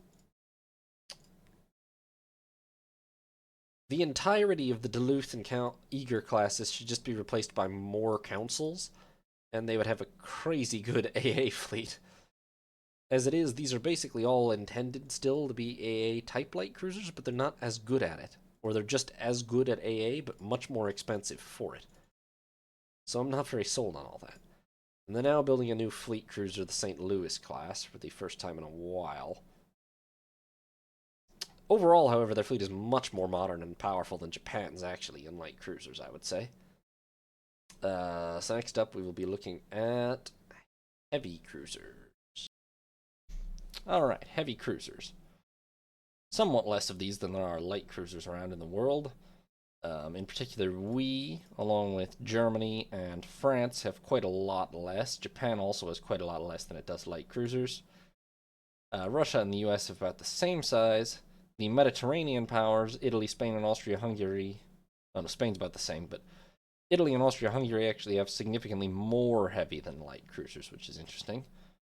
So France currently the smallest fleet in the world and the smallest light cruiser force in the world with 5, amounting to 76,000 tons. And those are also their largest surface ships, which is... yeah, they're matching Spain on that one. They have Kleber from 45, 14,200 tons, 32 knots, 12 8-inch guns in 4 triple turrets, 16 5-inch, and a 4.5-inch belt. Not bad for her era. Not super superb firepower even for her era, but acceptable. Fast enough. Decent-ish armor, not great. But not modernized, it appears. No radar AA. I'm sure has some radar, but not probably the latest. And no missiles, so pretty obsolete. Then the 14,100 ton Duplay, only survivor of the Conde class, 32 tons, 12 8-inch guns and 4 triple turrets, 16 5-inch dual purpose and a 4-inch belt. Very, very similar to Kleber, but with half an inch less of belt armor. Otherwise, practically identical. And then 3 of the Folk class, 15,900 tons, 32 knots, 12 10-inch guns and 4 triple turrets, 16 3-inch dual purpose, 4 heavy surface-to-surface missiles, and a 5.5-inch belt. Fast, heavily armored, very heavy gun armament, and SSMs to boot. So this is a pretty thoroughly modern and powerful heavy cruiser. Obviously a surface-to-surface combatant, but a tough one to beat. Yeah, this is very nice, but they do only have 3 of them in total. Then Spain actually has 17 heavy cruisers, amounting to 289,000 tons, which is a lot compared to the rest of their fleet. Now, the oldest of them is Pontevedra from 38, 14,100 tons, 31 knots, 12 8-inch guns and 4 triple turrets, 16 5-inch dual purpose, and a 4.5-inch belt. Not super fast anymore. Pretty average to mediocre armament, but not hopeless. And decent armor, but pretty obsolete realistically. And then the 2 Janes, 13,600 tons, 32 knots, 8 8-inch guns and 4 twin turrets, 12 4-inch dual purpose, 2 triple torpedo tubes, and a 4-inch belt. Fast enough, mediocre armor, pretty poor armament realistically by heavy cruiser standards in this era, although they did stick some torpedo tubes on, but pretty weak and pretty obsolete. And then 5 of the Coruna, I count that right? Yeah, 5 of the Coruna class from the mid-40s, 14,200 tons, 32 knots, 12 8-inch guns and 4 triple turrets, 16 5-inch dual purpose and a 4.5-inch belt. Pretty bog standard 40s heavy cruiser. Definitely not exceptional or even particularly good, but not hugely flawed either. Pretty obsolete now, though, in terms of missiles and radar and so on. And then the 2 Orenses from 48, 13,000 tons, 32 knots, 8 8-inch guns and 4 twin turrets, 12 4-inch dual purpose, 2 triple torpedo tubes, and a 4-inch belt. Speed is good, armor and armament are both quite mediocre. Doesn't really have significant improvements on the Janes, which we already talked about, were not that good. 600 tons lighter, but that's about it. They then compensated by building the 4 very large Las Palmas class, which are basically the closest things Spain has to capital ships. These are 20,200 ton ships capable of 32 knots, 16 10-inch guns in 4 quadruple turrets, 24 3-inch dual purpose, 4 heavy SSMs, and a 7-inch belt. And a helicopter. Alright, I'll be fair to Spain. What they've built here is like a pocket battlecruiser or something. This thing is gargantuan for a heavy cruiser. Fast, extremely well armored, and incredibly heavily armed gun-wise, SSMs as well. The only real problem is that she's extremely expensive, and she's basically taking the role of battle cruisers, and frankly battleships as well, because they don't have any of those, in their order of battle, and she certainly can't fight any decent battle cruiser or battleship. But she'll be pretty damn dangerous to any other heavy cruiser she encounters, to be fair. She's definitely a weight class up from most of them. And then most recently they've built 3 Alaraz class, 16,300 tons, 33 knots, 10 10-inch guns in 2 twin, 2 triple turrets, 22 3-inch dual purpose, 4 heavy SSMs, and a 6-inch belt. Also a very large heavy cruiser, but a little less over the top. Very fast, very heavily armored, very heavily armed. So a very nice, dangerous cruiser class overall, I would say. Quite formidable, just not quite as over the top, big and expensive and crazy as the Las Palmas type. However, they're building an even bigger heavy cruiser, the 21,200-ton Valencia. We will see how that turns out. Austria-Hungary actually has third most light heavy cruiser hulls in the world, and tonnage. 24 for 388,000 tons of them. Although they do have two battle cruisers still as well. They have the two Robs from the late 30s. These are 14,500 tons, 29 knots, 9 10-inch guns, and 3 triple turrets, 16 3-inch dual-purpose, and a 5-inch belt. Rather slow by modern standards. Still a pretty dangerous armament with all those 10-inch guns. Armor's pretty decent. And they've modernized the AA, but no missiles or anything, and quite slow, so definitely pretty obsolete. Still dangerous, potentially, in a gunfight, though. And then the one-off Letha, 13,400 tons, 32 knots, 9 8-inch guns, and 3 triple turrets, 16 3-inch dual-purpose, and a 3-inch belt. Fast enough, but very weak armament by the standards of this world, and very weak armor as well. No SSMs. Looks like a modernized AA, maybe modernized radar, but wasn't exactly a super big and powerful heavy cruiser even when built, and really isn't now, as well as being kind of obsolete. Then 3 Grosswardings, 14,500 tons, 32 knots, 9 10-inch guns, and 3 triple turrets, 16 3-inch dual-purpose, and a 5.5-inch belt. Fast enough, quite well armored. Respectable, definitely a dangerous armament. 10-inch guns hit hard in heavy cruiser to heavy cruiser warfare for sure. But no modernized AA, probably not modernized radar, no missiles. Definitely still a dangerous combatant, but not a super modern ship anymore either. Then 4 Zendas from 45, 15,100 tons, 32 knots, 12 10-inch guns, and 4 triple turrets, 16 5-inch dual-purpose, and a 3.5-inch belt. Speed is just fine. Armament is very heavy gun-wise. Armor's not too great. And unmodernized, no missiles, radar, etc. So, still packs quite a wallop, but not very good on the armor front, and definitely not modernized, so has its issues. They then built 3 very large Pressburgs in 51 as their introduction to missile heavy cruisers. 20,700 tons, 31 knots, 16 10-inch guns, and 4 quadruple turrets, 24 3-inch dual-purpose, 4 heavy SSMs, a 7-inch belt, and a helicopter. A little on the slow side for whatever reason. Extraordinarily heavy gun armament, extremely heavy armor, and the SSMs. Presumably, essentially, these are a match for what Spain did, or was it vice versa? Oh yeah, Spain's were built in 53, so they were a response to the Pressburgs, actually. Or the first Pressburg, and then the Austrians built more to respond to Spain. I don't know how it went down. I mean, they're extremely large and powerful heavy cruisers, but they're also very expensive. And they don't exactly carry a whole lot of missiles or anything, just a normal amount.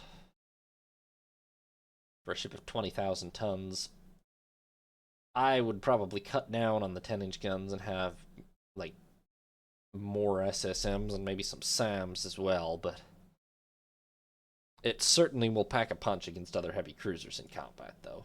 It absolutely, I mean, very, very dangerous. They followed that with 3 Basius class, which are mostly identical, but are a knot faster and have an extra inch of belt armor, making them even scarier. And that is a ridiculous belt for a cruiser that's not even a battle cruiser. Although, to be fair, it's reached first-gen battlecruiser size, but still. My god. Pretty crazy heavy cruiser, no doubt about it. And then, most recently, they built 1, 2, 3, 4, 5, 6, 7, 8. 8 Peter Vardin class heavy cruisers, 14,700 tons, 32 knots, 12 8-inch guns and 4 triple turrets, 16 3-inch dual purpose, 4 SSMs, and a 4.5-inch belt. Much more bog standard modern heavy cruisers. Fast, acceptable armor, mediocre armament perhaps, but acceptable, including the SSMs and radar AA and all. These don't stand out from the crowd so much, but they do have a lot of them, and they're definitely not horribly flawed or anything. Then us. We have 12 heavy cruisers amounting to 176,000 tons, which is a lot less than the Mediterranean powers. Unfortunately, our fleet of heavy cruisers is very unmodernized and currently consists of, well, 3 different classes. 7 still are the Suffolks from the early 30s. These are 14,300 ton ships capable of 30 knots, 10 9-inch guns in 2 twin and 2 triple turrets, 16 5-inch, a 4-inch belt, and 2-inch deck. They are, to be frank, too slow, mediocre armor at best. Armament is decent, but hardly spectacular. And they do carry pretty good radar, but they don't have modernized AA, and they don't have the very latest radar either. No missiles either. They're pretty thoroughly obsolete, if I'm being honest. They're not helpless or anything, but they are pretty thoroughly obsolete, and it is a high priority to replace them, but we've had problems with wars and all. I mean, the first effort to replace them was with the Cumberlands in the 40s, I believe, but that didn't entirely work. I don't think that was supposed to replace the Suffolks, actually. I don't remember. It was a while ago. I don't remember exactly what the plan was, but maybe I was going to replace them before we got into a war or something. I'm not sure. Anyway, we have 4 Cumberlands remaining, which are our basically just a modernized version of the Suffolk. 15,200 tons, 32 knots, 10 9-inch guns in 2 twin, 2 triple turrets, 16 5-inch, 4-inch belt. I mean, they carry more AA. They're faster. And that does reduce some of the most critical flaws. They're fast. They have a respectable armament. It's not terrible by any means. It's respectable. And armor is mediocre, but not horrible. So these are pretty average heavy cruisers. They're just obsolete because they don't have modernized AA, they don't have the very latest in radar, and no missiles. The only ship we have that solves that issue is HMS Sussex, a one-off from 51. 15,500 tons, 32 knots, 10 9-inch guns, 16 5-inch dual purpose, 2 twin, 2 triple turrets still for the 9-inch, 4 heavy SSMs, 4-inch belt, 2-inch deck. Basically just another modernization of the Suffolk lineage. She adds 4 heavy SSM launchers. And honestly, it's not like she's terrible. She's fast, very reasonable gun armament, mediocre but not horrible armor, and SSMs to boot, along with the latest in radar AA and radar.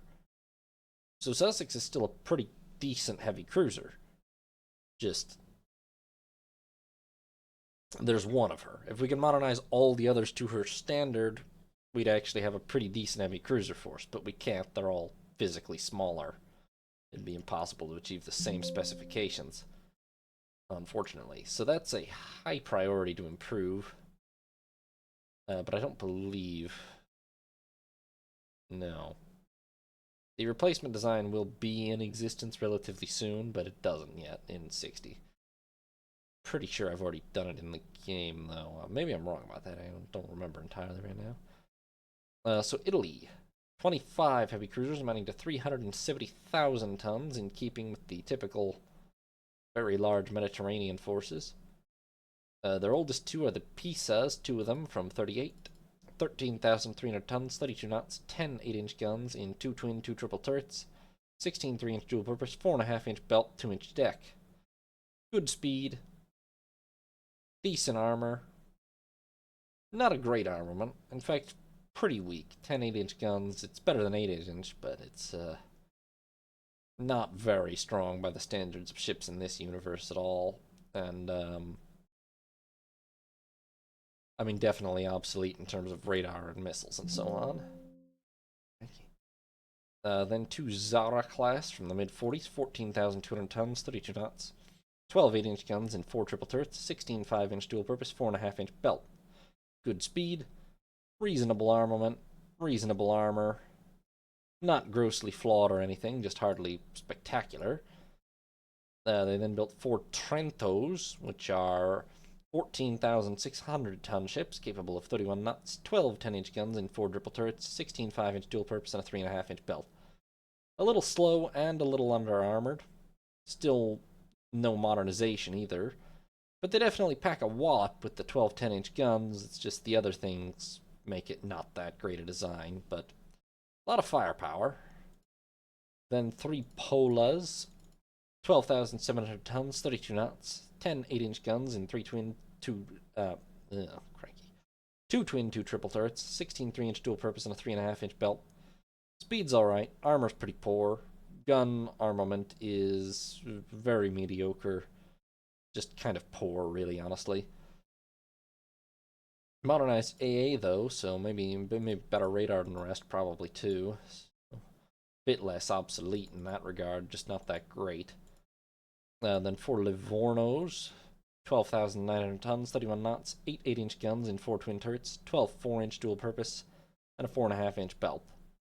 Relatively modern in terms of radar, but still no missiles, kind of slow, mediocre, acceptable armor, but not spectacular.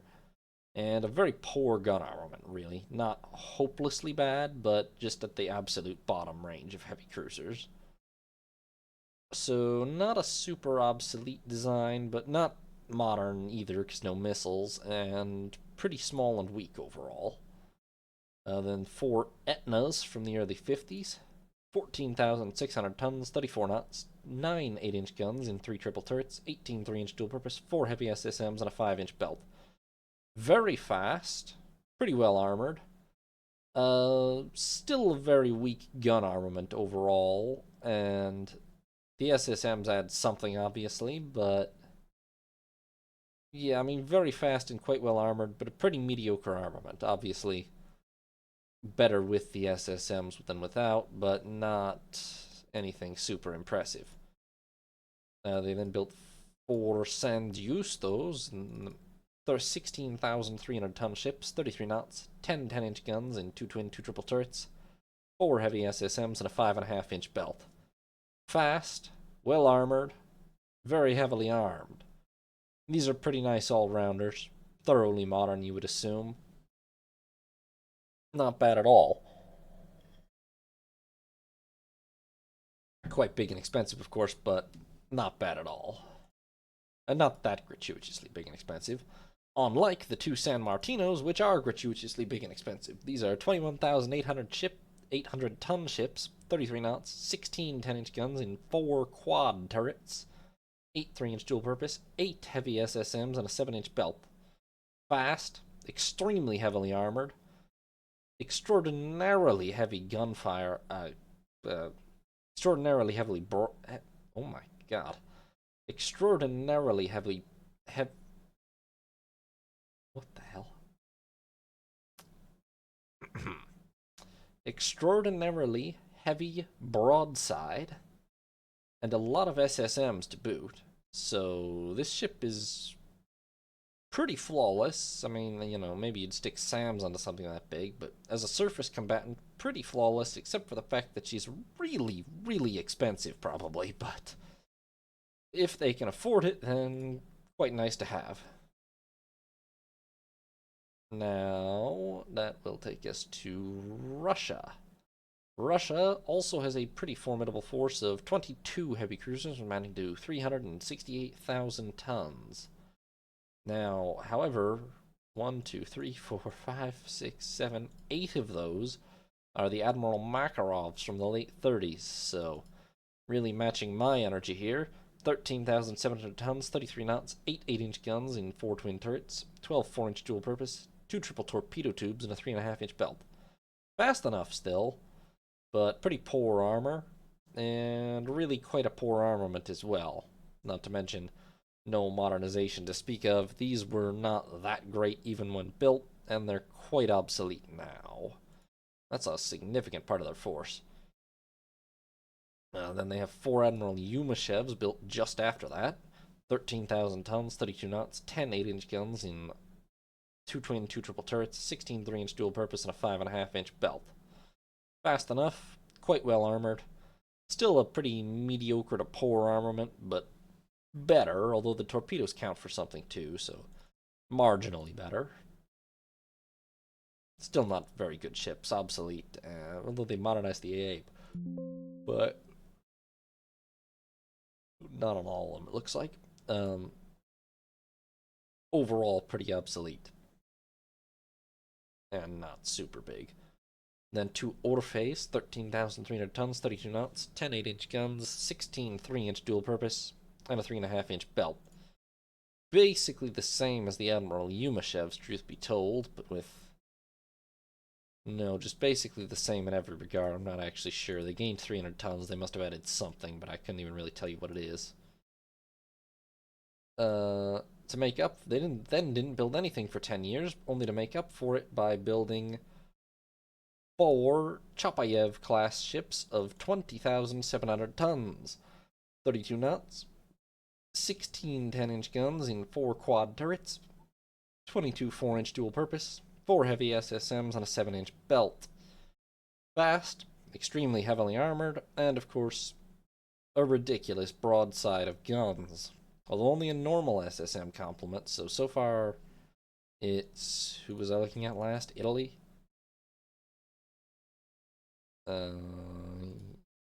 Yeah, so far the Italian San Martinos are the best of this type, I think, but nonetheless, Russia's not messing around with these. Extremely heavy firepower and armor and good speed, just really expensive. And then the 4 Inkermans followed that with 1 more building plus a Kirov of the same size. These are 16,300 tons, 31 knots, 12 10-inch guns in 4 triple turrets, 16 3-inch dual purpose, 4 heavy SSMs, and a 6-inch belt. A little less over the top, kind of slow actually, but still very well armored and very heavily armed, just not as ludicrously as the Chapayevs. Now, Germany actually has a very small force of just 7 heavy cruisers amounting to 112,000 tons, rather less than me.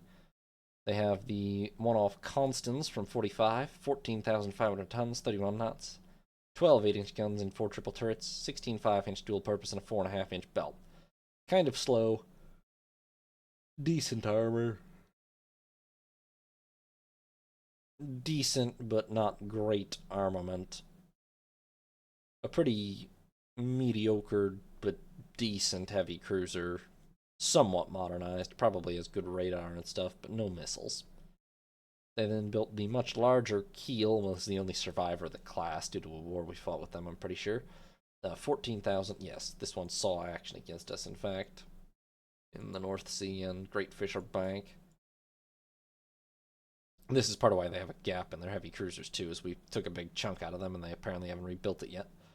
14,800 tons, 32 knots, 12 10-inch guns in 4 triple turrets, 16 5-inch dual purpose, and a 4-inch belt. Quite respectably, fast. Decent armor, not good really, but decent. And very heavy gun firepower. Pretty modernized, but lacking missiles, so essentially obsolete now, just not super duper obsolete. Then another one-off, Passau, 13,600 tons, 33 knots, 9 8-inch guns in 3 triple turrets, 16 3-inch dual purpose, and a 4-inch belt. Fast. Acceptable armor. Acceptable, but pretty poor armament, realistically, and not modernized, so not great. They have finally started building them again lately with 2 Scharnhorsts, 14,900 tons, 32 knots, 12 8-inch guns in 4 triple turrets, 16 3-inch dual purpose, 4 heavy SSMs, and a 5-inch belt. Fast, pretty well armored. Respectable, if not great, armament, including the SSMs and everything. These are unexceptional, but they at least exist, which is more than their heavy cruiser force could say before them, really. And then they've built the 2 Essens with 1 more building, which are 13,300 tons, 33 knots, 6 8-inch guns in 2 triple turrets, four medium. Oh, this is the first I've seen of this type. 3-inch belt and four medium SAM launchers. Okay, so these are fast. These are weakly armored, very weakly armed, but they're fast, relatively small by heavy cruiser standards, close to light cruiser sized, and they carry a lot of SAMs. So this is a dedicated AA cruiser, and it looks pretty decent for that role to me. I might go with even less guns, honestly, but at least if it would let me cram more SAMs in, maybe it wouldn't. But it looks pretty decent at the job, I think. Certainly something that I haven't seen from any of the other AI countries so far, so I respect it. And then that will bring us to our biggest two. Japan have a relatively limited 18 heavy cruisers amounting to 262,000 tons. They have Iwate from 38 is their oldest, 14,400 tons, 30 knots, 12 10-inch guns in 4 triple turrets, 16 5-inch dual purpose, and a 3.5-inch belt. Rather slow and not very well armored either, but still a lot of gunfire power. And it looks like they've modernized the AA, so probably the other radar as well. No missiles, though. I mean, definitely has some significant flaws and is pretty obsolete, but still a lot of broadside weight, for sure. Then from the same era, the two Oguras, 13,100 tons, 33 knots, 10 8-inch guns in 2 twin 2 triple turrets, 16 3-inch dual purpose, and a 4.5-inch belt. Fast, acceptably armored, mediocre to poor armament. Very standard, relatively small, and now pretty obsolete heavy cruiser design. Then the one off Kako, 13,100 tons, 31 knots, 8 8-inch guns in 4 twin turrets, 12 4-inch dual purpose, 2 triple torpedo tubes, and a 4-inch belt. Rather slow, mediocre armor, pretty extremely basic to just downright poor gun armament. Bonus points for torpedoes, but minus points for being slow, so pretty bad and pretty obsolete, but not like hopeless, you know.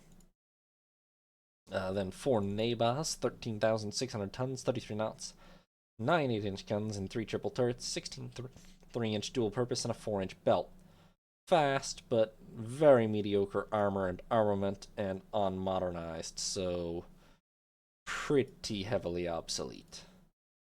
Then the Ibuki, which is just the same, but not faster, I guess. Nope, same speed. Slightly heavier AA, apparently. Adds 100 tons, gains 4 light AA guns. I don't really know why. It's a separate class, to be honest, but apparently this is technically separate.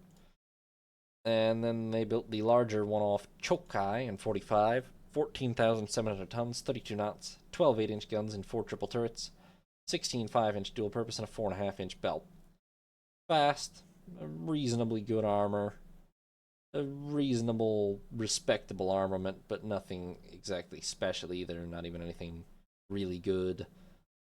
Also, no missiles or anything, not modernized AA, so definitely a little bit on the obsolete side.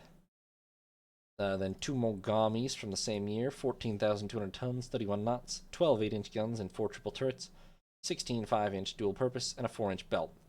Kind of slow, very mediocre armor, respectable, but at best average armament, and not modernized, so not great and pretty obsolete.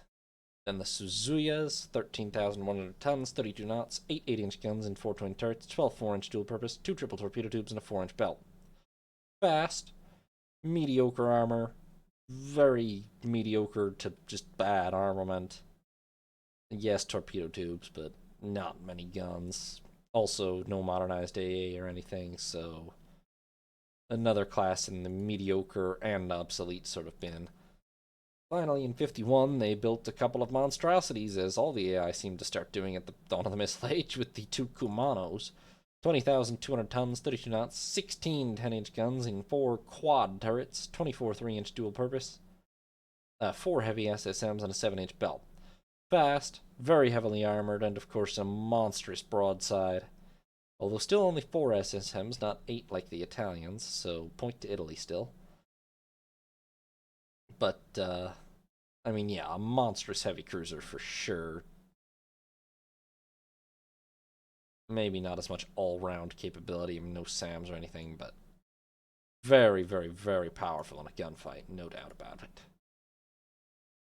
Then more recently, they have 2 one-offs. Nissin, 15,600 tons, 34 knots, 11 10-inch guns in 2 quad and 1 triple turret, it would appear. 16 3-inch dual purpose, 4 heavy SSMs, and a 4.5-inch belt. Very fast, reasonable armor, quite a heavy bit of firepower too, although kind of a weird layout, but quite a lot of heavy firepower nonetheless, so pretty nice heavy cruiser overall, and thoroughly modern. SSMs and everything. And then the other one off, Takiwa, 15,800 tons, 32 knots, 12 10-inch guns in 4 triple turrets, 16 3-inch dual purpose, 4 heavy SSMs, and a 6-inch belt. Fast, well armored, very heavy broadside. For 200 tons heavier, I would definitely take Takiwa over Nissin. Obviously, Nissin does have the 2-knot speed advantage, which could be significant, but there's a more rational gun layout on Takiwa plus heavier armor, so I would take her overall. And finally, that will bring us to the United States, which has unquestionably the largest fleet of heavy cruisers in the world, with 36 of them, amounting to 505,000 tons. The oldest 6 are the New Orleans class from the late 30s. These are 13,100 tons, 32 knots, 10 8-inch guns, and 2 twin and 2 triple turrets, 16 3-inch dual purpose, and a 3.5-inch belt. These are pretty outdated. Fast enough still, but rather poor armor, mediocre at best armament, and no modernization to speak of by the look of it, so these weren't ever super duper great, and they are pretty obsolete now. I mean, at the time they were built, they were definitively inferior to my Suffolks, I would say. Then 2 Rochesters from the early 40s, 14,900 tons, 30 knots, 12 10-inch guns in 4 triple turrets, 16 5-inch dual purpose, and a 4-inch belt.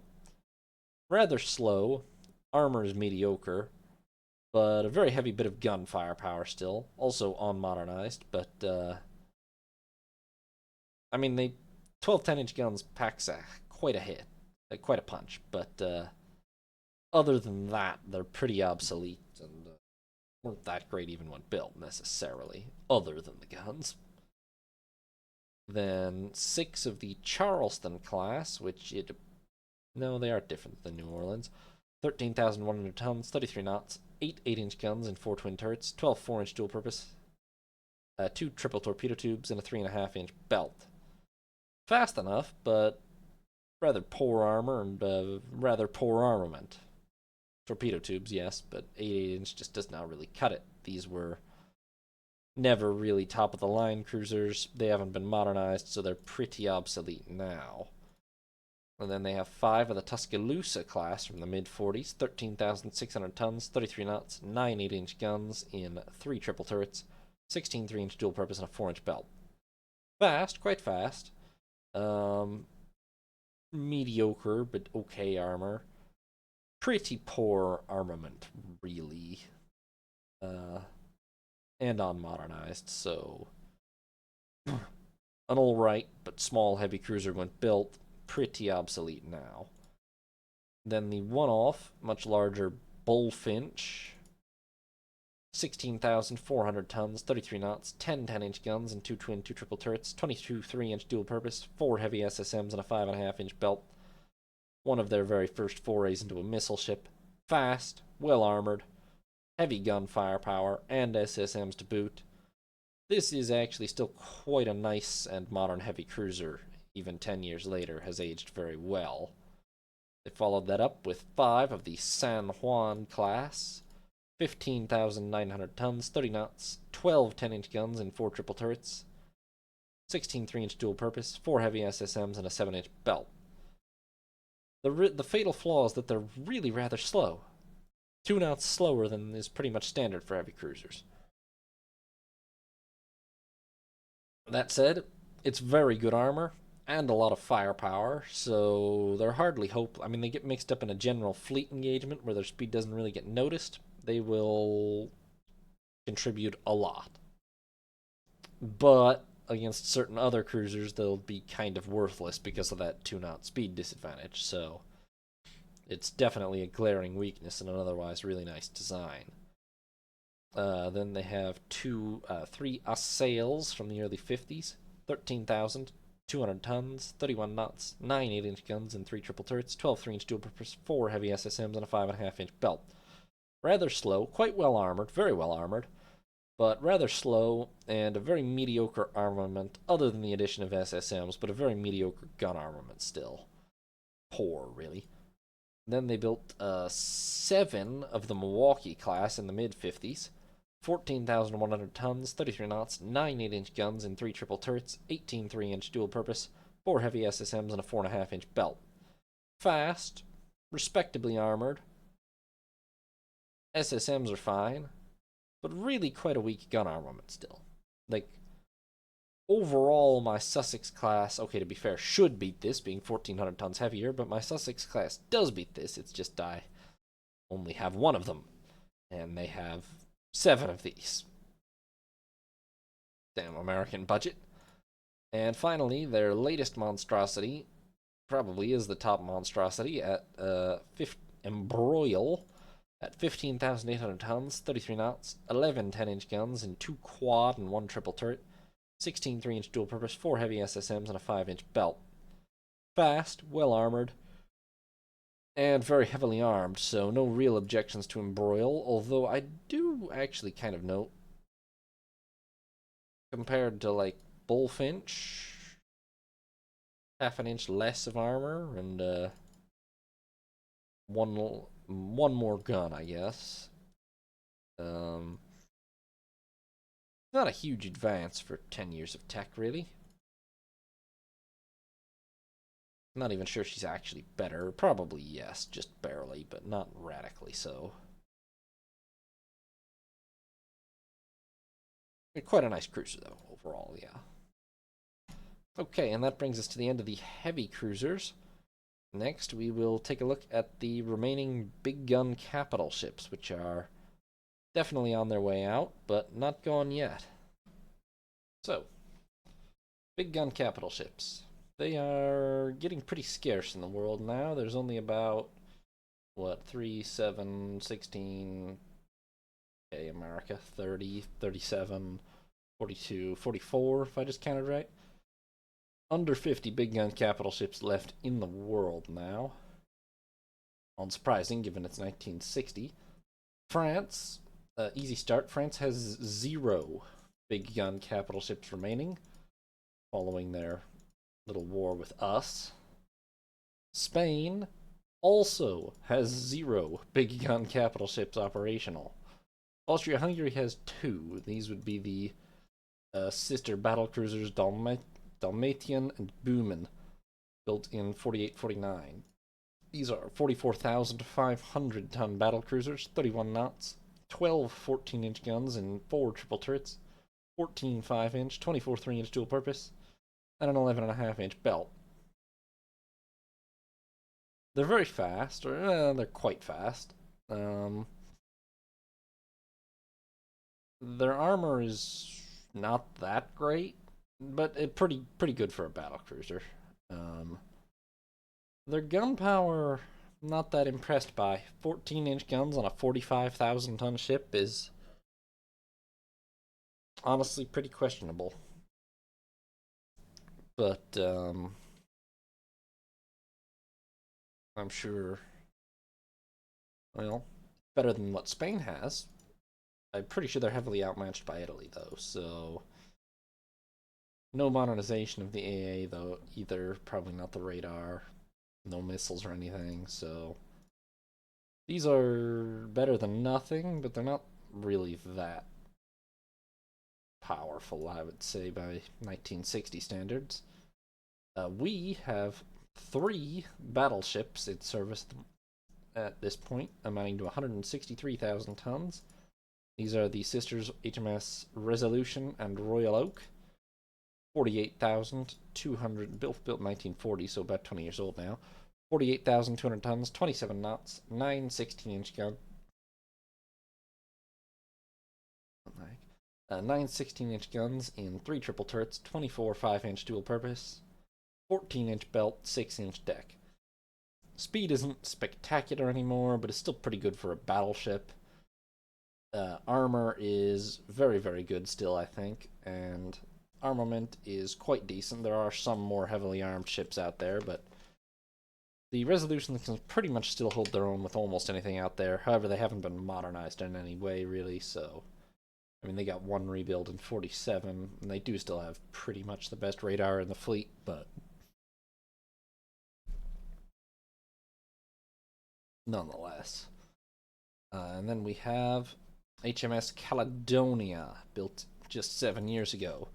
A 67,000-ton battleship capable of 30 knots, 8 18-inch guns in 2 triple and 1 twin turret, 24 5-inch and 23-inch dual purpose, 14.5-inch belt, 6-inch deck, very fast for a battleship, very heavy armament with 18-inch guns, extremely thick armor, radar AA and the latest radar capabilities. No missiles, though. Probably she should have missiles, but, I mean, Albion, well, not Albion anymore. HMS Caledonia is undoubtedly still one of the most powerful battleships in the world. She's still a traditional sort of battleship, not an arsenal ship or anything like that, though. I'm not sure there's any AI ships that meet that qualification either, but we'll see. So Italy actually has 5 big gun ships still. The battleship Vittorio Veneto from 46, 62,000 tons, 31 knots, 9 18-inch guns in 3 triple turrets, 12 6-inch, 23-inch, a dual purpose on a 13.5-inch belt. Faster than Caledonia, and 1 extra gun barrel. Sort of weird secondaries. What do we have? 24 5 and 23. Yeah, I would say definitely less secondaries overall than Caledonia. On modernized AA. And a bit less armor. But definitely powerful enough to hold her own. Just, some trade-offs either way. But a very modern, very powerful battleship, Vittorio Veneto. Less so the 30s era battlecruisers San Giorgio and Vipsanio Agrippa. 36,800 tons, 31 knots, 8 14-inch guns in 4 twin turrets, 14 6-inch, 22 3-inch dual purpose, 10.5-inch belt, 3-inch deck. Does have modernized AA and the like, but no longer really all that fast for a battlecruiser, considering their battleship does the same speed. And the armor and armament are both quite lacking by the standards of 1960, so, like, these will still do great against any heavy cruisers they encounter, but against something like a Caledonia, or even a Resolution, they would get torn to shreds.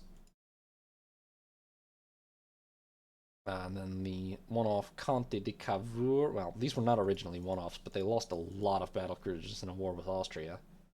But, the one survivor of her class, Conte de Cavour, 44,900 tons, 32 knots, 8 16-inch guns in 2 quad turrets, 16 5-inch, 10 3-inch dual purpose, and a 13.5-inch belt. Unmodernized AA. Pretty fast. Quite well armored for a battle cruiser. The armament on paper is quite decent. I am not a fan of having only 2 turrets on a ship, but on paper, it's a pretty good weight of gunfire, so not terrible. And then Claudio Tiberio, the only survivor of the Sicilia class from 42, 48,000 tons, 31 knots, 9 15-inch guns and 3 triple turrets, 14 6-inch, 12 3-inch, and a 12.5-inch belt. Okay. I know I criticized only having 2 turrets on Conte de Cavour, but for whatever reason on 3,100 tons less, Conte de Cavour is pretty much just definitely better. is faster, better armored, and effectively better armed as well. Yeah, at least equally, probably better. This ship is not that fast, well armored for a battle cruiser, but not overall. And it has a fairly weak armament for the standards at this point, so not spectacular. Now, Russia actually has 9 big gun capital ships still in service. 1 battleship, the Parishkaya Kommuna, 64,000 tons, 31 knots, 9 18-inch guns and 3 triple turrets, 14 6-inch, 23-inch dual purpose, 13-inch belt, 5.5-inch deck, radar AA, modernization, etc. Very fast for a battleship, quite heavily armed, quite heavily armored, but not as well armored as the Caledonias. Overall, by comparison to Caledonia, a bit faster, technically slightly heavier armed, but less secondaries and less armor. Probably pretty much a toss-up in a fight, really. Then they have a class of 1, 2, 3, 4, 5 super large battle cruisers: Grozdanin, Dzerzhinsky, Vyborg, Komintern, and Chkalov. These are 62,000 ton ships capable of 29 knots, 12 17-inch guns in 4 triple turrets, 18 5-inch and 14 4-inch dual purpose, 12-inch belt, 5-inch deck. These are awfully slow to be considered battle cruisers, considering they are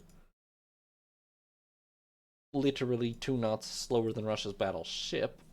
Well, this one's 30 knots, though. Didn't the other one say 29? Well, it did, but at least 1 knot slower, anyway.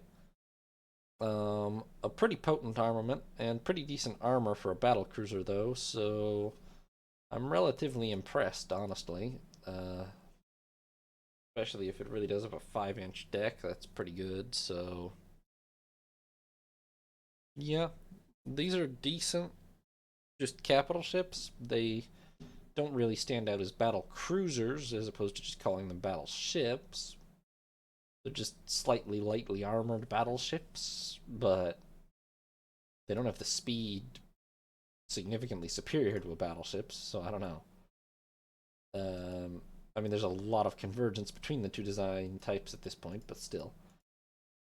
And then they have the Novorossiysk, Frunz, and Pajubino, another class of 3, 61,000 tons, 33 knots, 8 17-inch guns in 4 twin turrets, 14 6-inch, 24 4-inch dual purpose, and a 12-inch belt. Okay, these actually are battle cruisers. They're quite fast.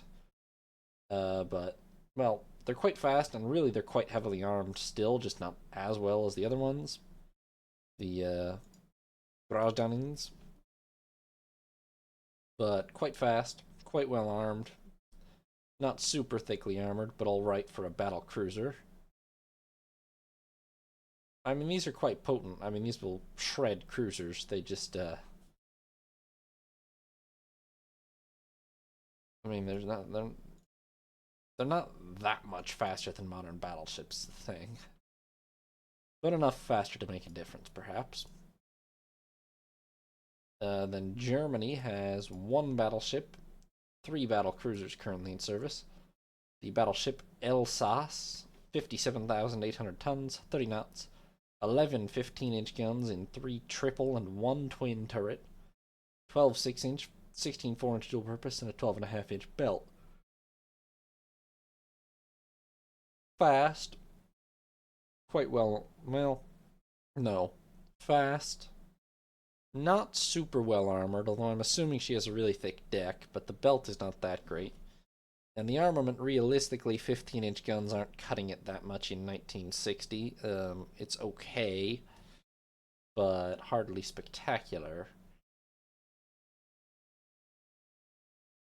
Definitely not spectacular. I mean, at that weight class, there's a lot of ships with like 18-inch guns, which are definitely going to smash this. So, not that impressed.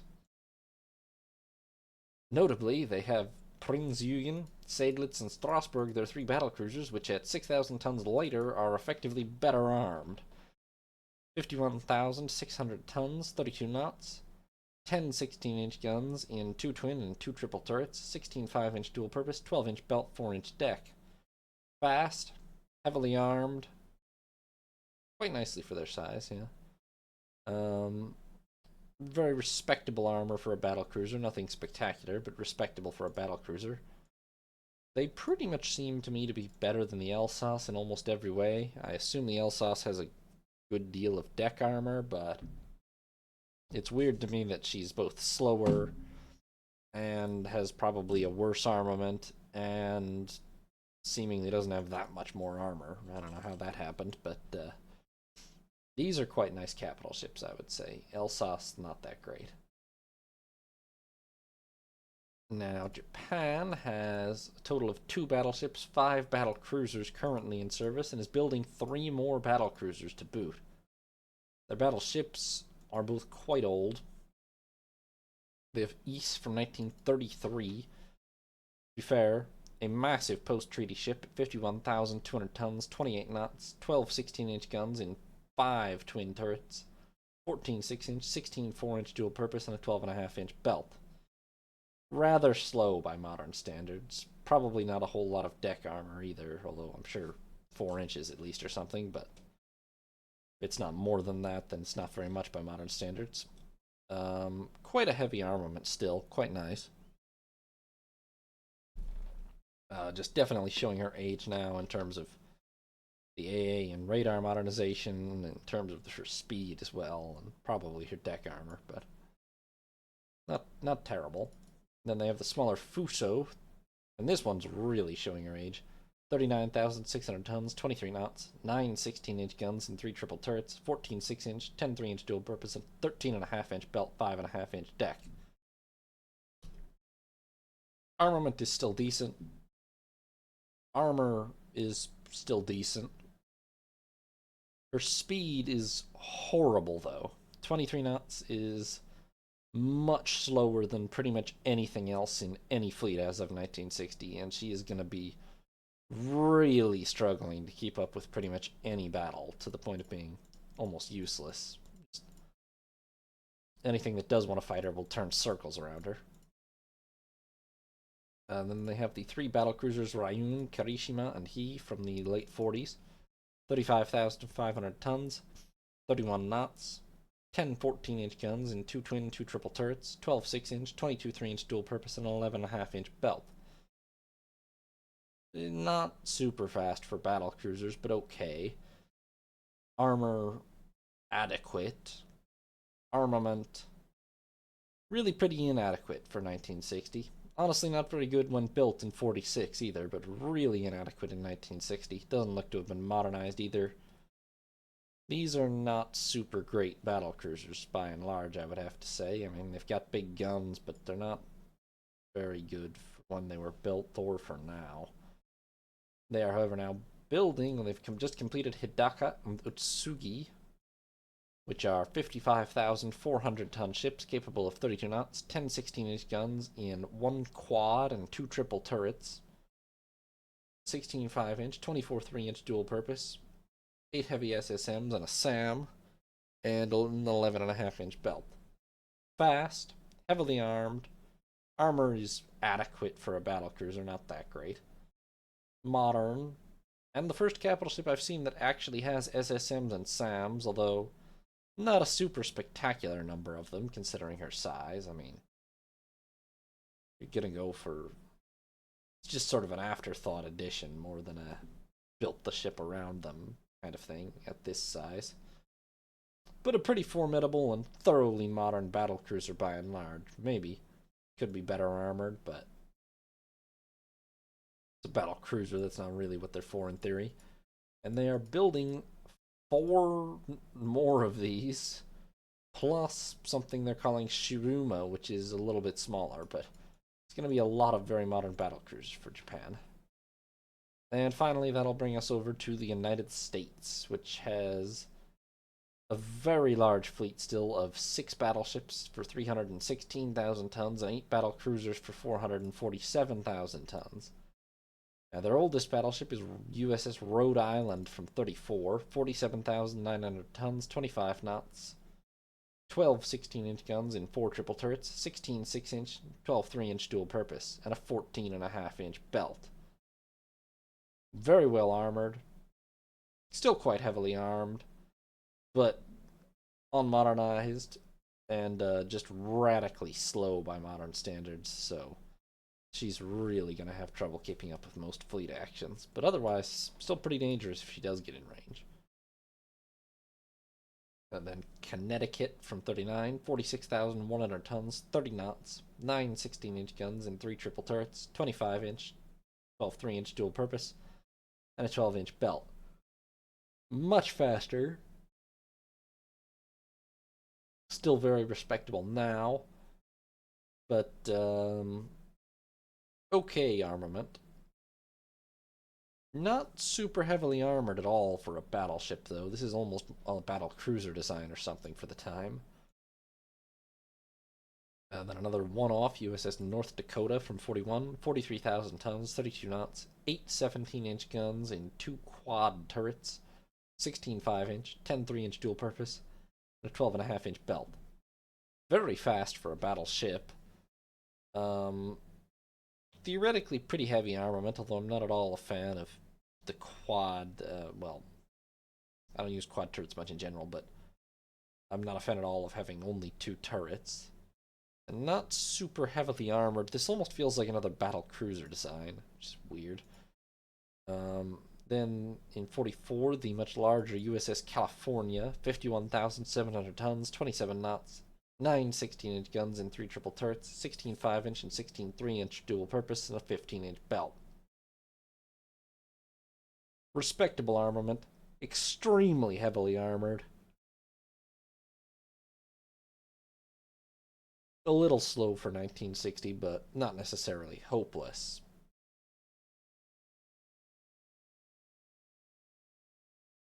For the tonnage, I would probably want even more, although objectively it's very similar to our Resolution class, so I can't complain too much.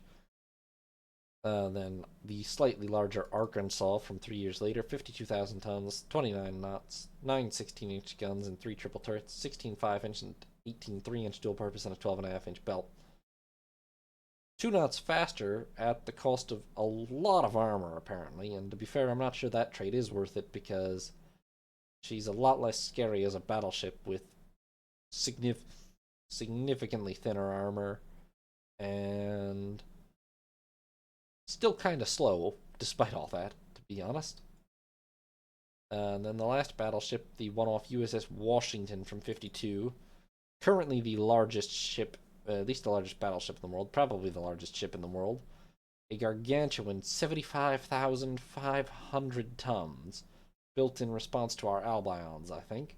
28 knots, 12 16-inch guns in 4 triple turrets, 25-inch and 16 3-inch dual purpose, and a 16-inch belt. Honestly, for a 75,000-ton ship, I'm not that impressed. It looks like, I mean, the armament is very nice, but not spectacular. Not 18-inch guns or anything. The speed is rather slow. The only thing that is exceptional is the armor, which, if the deck is proportional to that belt, then it's insanely well armored. But I'm not that impressed for 75,000 tons by that. Battle cruisers, the core of the fleet is the 6 Constitution class ships from 46. Constitution, Huron, the United States, Pensacola, Providence, and Ticonderoga. These are 50,400 ton ships capable of 33 knots, 10 16-inch guns and 2 twin, 2 triple turrets, 16 5-inch dual purpose, and an 11.5-inch belt. Very fast, very good armament. Kind of slightly under armored even by battle cruiser standards for this day and age, but definitely decent alt-rounders. Not a modernized AA suite, which is interesting, and no missiles or anything either, so not super modern. Then the one-off Candid from 54, 43,800 tons, 31 knots, 9 16-inch guns and 3 triple turrets, 14 5-inch dual purpose, 8 heavy SSMs, and an 11.5-inch belt. A little slower for a battle cruiser, still not very well armored. Respectable gun armament, certainly for her size, and adds in SSMs to an American capital ship for the first time. Still very rare worldwide. So, hardly terrible, but not a monster like some of the others either. Not super great. Most recently, they have the one-off USS Design. Nope, not one-off. She has a sister building. USS Design, 50,600 tons, 33 knots, 10 16-inch guns in 1 quad and 2 triple turrets, 16 5-inch dual purpose, 24 3-inch dual purpose, 4 heavy SSMs and a SAM, 11.5-inch belt, 4.5-inch deck. Very fast, respectable gun armament, has some SSMs and SAMs, although not pretty much a token number. Armor is pretty mediocre even by battlecruiser standards, so I'm not that impressed by these. They're pretty functional battlecruisers, but nothing spectacular. Washington is the biggest ship in the world. I will say there's not anything to me that would clearly beat Albion. There are some basically equivalent ships with 9 18-inch guns, so be a close fight between those. Alright, but that's the big gun capital ships. They're all technically pretty much obsolete anyway, although they will still see some service in the upcoming war, spoiler. But next up, carriers, and there are a lot more of those. Alright, so last and greatest, we have the carriers. These are now significantly more numerous than battleships around the world, and it does look like fleet carriers have a pretty clear preponderance as well. So every power has them as well. So starting off with France, they are mostly shattered as a naval power, but they still have 10 fleet and 8 light carriers, amounting to 320,000 tons, which is pretty much half of their total fleet tonnage. Close to it. Light carriers, they have the Wagram from 41, 14,300 tons, 30 knots. Only carries 15 aircraft after jet conversion, so pretty worthless. The same with Souverain from 46, 10,900 tons, 31 knots, only carries, looks like 15 aircraft also after jet conversion. Now, slightly more modern, from 1950, we have Regulus, 14,000 tons, 28 knots, 8 3-inch dual-purpose guns, 28 aircraft. Interesting, she has a lot of combat, she fought 4 battles with this, apparently. Good for her. I mean, light carriers just don't carry very large squadrons. There's not that much call for them when you have a lot of fleet carriers.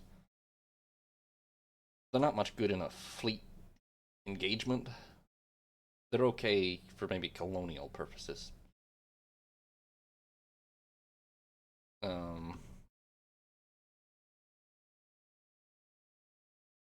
This is just, I mean, you know, not that much AA, nothing special. Not very fast either. Carries a decent number of aircraft for her size. Then we have Dauphine, another one off from 55. Only 25 knots, although she does carry 31 aircraft, but 25 knots is kind of inexcusable. And then Protecteur, Ville de Paris, Sansculotte, and Sphinx, plus Lille building, a whole class of 13,800 tons, 27 knots, 8 3-inch guns, and 27 aircraft. 27 aircraft is okay. I like that she has 4 SAM launchers. That's a big step forward. Still really quite slow, though. I mean, pretty much the whole rest of any fleet these days goes 30 knots, so 27 is going to be holding them back.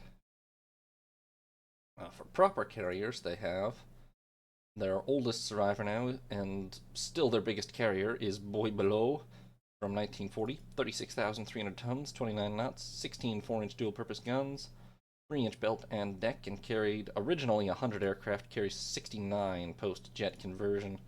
She has fought in 3 battles with us as well. Pretty much came through without major damage. She doesn't have modernized AA, and she doesn't have SAMs or anything. I mean, she's definitely older, but Still a high-capacity carrier, and probably the most dangerous in the French fleet. Then they have Clemenceau, another one-off from 1950, 24,700 tons, 30 knots, 16 3-inch dual-purpose guns, 3-inch belt, 45 aircraft. A little bit faster, a more modernized AA, probably equal armor, but carries quite a lot less aircraft, which counts against her. And most recently, just in the last few years, they have built 1, 2, 3, 4, 5, 6, 7 of the eight of the Tonnerre class that are already finished, with a ninth building, these being Tonnerre, Labourd, Neptune, Rhône, Meuse, Landis, Boudreaux, and Orne in commission, with Verdun soon to be complete. These are not big carriers. They're 26,500 tons, 30 knots, 8 3-inch dual-purpose guns, 2.5-inch belt, and 48 aircraft. They have modernized AA, but no SAMs. They're fast. They have probably acceptable armor. Kind of depends what the deck is. They're really pretty small carriers overall. They carry a decent number of aircraft for their size, but not a whole lot of aircraft. And well, they've got a lot of them though, and that counts for something. But they're relatively small and low capability carriers overall still. Not terrible though. Each one is certainly a fleet carrier. Now, Spain has 9 fleet carriers for 306,000 tons and 7 light for 100,000 tons. The light carriers are Castellón from 37, 10,800 tons, 28 knots. Has a 6-inch gun battery. Carries 15 aircraft post-jet conversion. Pretty hopeless. Then Segovia and Don Antonio Ulloa from the late 40s. 15,100 tons, 27 knots, 12 3-inch dual-purpose guns, 2-inch belt, 29 aircraft. Carries a respectable number of jets at least, but unmodernized AA and rather slow, so definitely problematic. Then Cuenca and Branchades, 14,000 tons, 28 knots, 8 3-inch guns, 28 aircraft. Does have modernized AA, still kind of slow. I know escort carriers aren't... Well, that's the thing, they don't have much purpose in-game. In real life, the biggest benefit of this kind of smaller carrier is mostly to support amphibious invasions in the modern era, at least for major naval powers that have big carriers. But that's not really modeled in the game well, so the actual purpose of this kind of carrier is very unclear to me. They are mostly, yeah, they get some extra aircraft out, but not a lot of extra aircraft. And they're rather slow and vulnerable. Then we have Inazares and Matanza, 15,000. They would be more significant if everyone didn't also have giant fleets of fleet carriers, but literally every power in the world has at least... Okay, Russia for some reason only has 3, but the major powers have like 10 plus fleet carriers, so... yeah.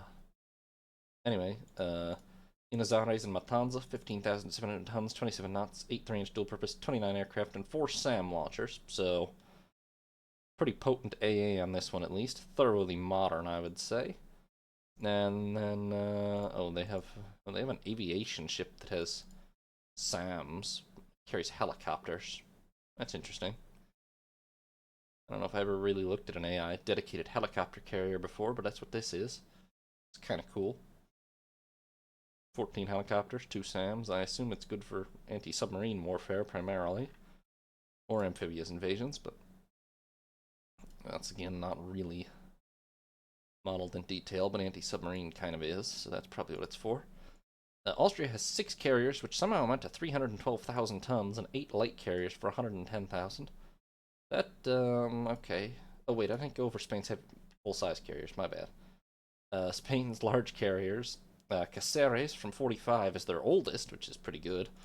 24,400 tons, 31 knots, 16 5-inch dual-purpose, 1.5-inch belt, 76, I don't think so.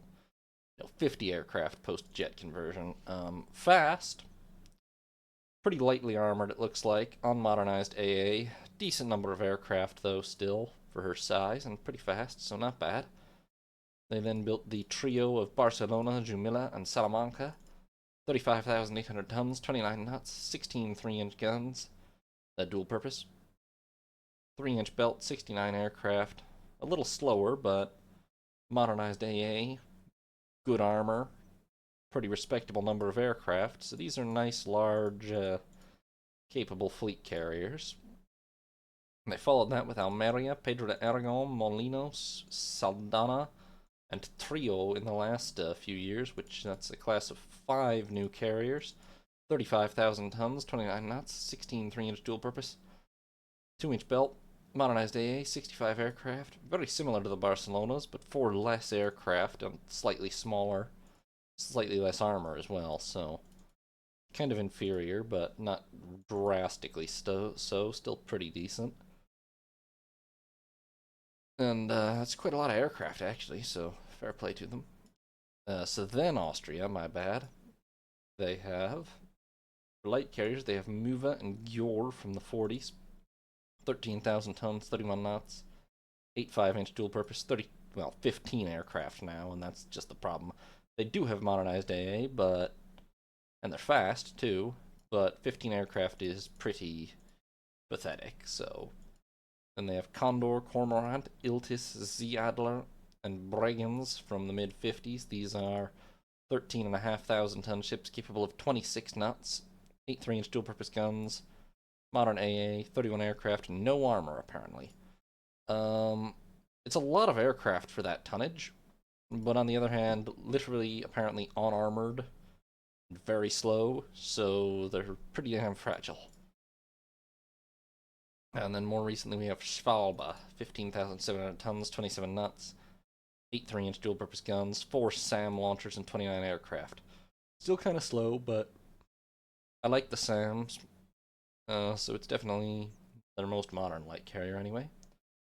Now the full-size carriers, wow, the oldest is Wien from 51 with sisters Budapest and Graz. These are 28,400 ton ships capable of 29 knots, 16 3-inch dual purpose, 2.5-inch belt, carry 40 aircraft. Not super fast, but okay-ish. Modernized AA, decent amount of armor, not a whole ton of aircraft for the size, but not nothing. Small, but very respectable carriers, and then they've built Sankt Pölten, Linz, and Vorarlberg with 2 more of the class, Galician and Bukovina building, and these are monsters. 45,400 tons, 29 knots, 16 3-inch dual purpose, a modern AA, 2-inch belt, and 95 aircraft. A little slow and probably not super heavily armored, but not a whole ton of AA either, realistically, even if it is modernized. But so many aircraft. Absolute world-class quantities of aircraft on these. And that is very impressive. I mean, that's 300 aircraft, pretty much, between the 3 of these. 285. And 2 more buildings. That's going to give them a very potent strike force there. Now, we currently have 10 fleet carriers in service with 2 more building for 541,000 tons. But we have no light carriers because I don't believe in them that much in the game. Now, our oldest are HMS Furious, Glorious, and Irresistible from the early 30s, and these are definitely a priority to replace, but not been easy. 23,200 tons, 30 knots, 8 6-inch guns, plus 12 4-inch dual purpose, 2-inch belt, 1-inch deck, and 20 medium, 30 light AA guns. They carry 60 aircraft. Had I not modernized these yet? I don't think I had. So they do carry 60 aircraft, but it's not jets. I think I just didn't ever bother to, yeah. Right, light jets along with bombers. They would carry like 30 aircraft or something if modernized, so I didn't do it. But that's part of why they're a super high priority to replace. So these, I mean, they still have plenty of speed. Their AA is unmodernized. Their armor is not that great. Although it's a 1-inch flight deck as well. And they carry an okay number of aircraft, but an increasingly, really rather severely outdated collection of light jets and dive bombers and stuff. There's a reason they're in mothballs. They're kind of making up the numbers for us. But they really do need to be replaced.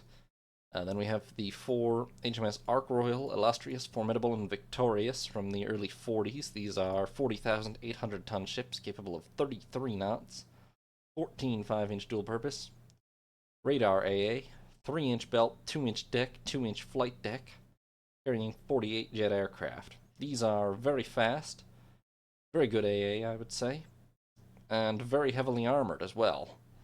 They don't carry a whole lot of aircraft at all for their size, to be honest, but they have all those other capabilities that I mentioned, which is certainly worth something. And they've pretty much come through combat quite well. I mean, all of them are extreme combat veterans at this point, and they've done very well at it. That said, they're not exactly huge, and it would be nice to replace them as well.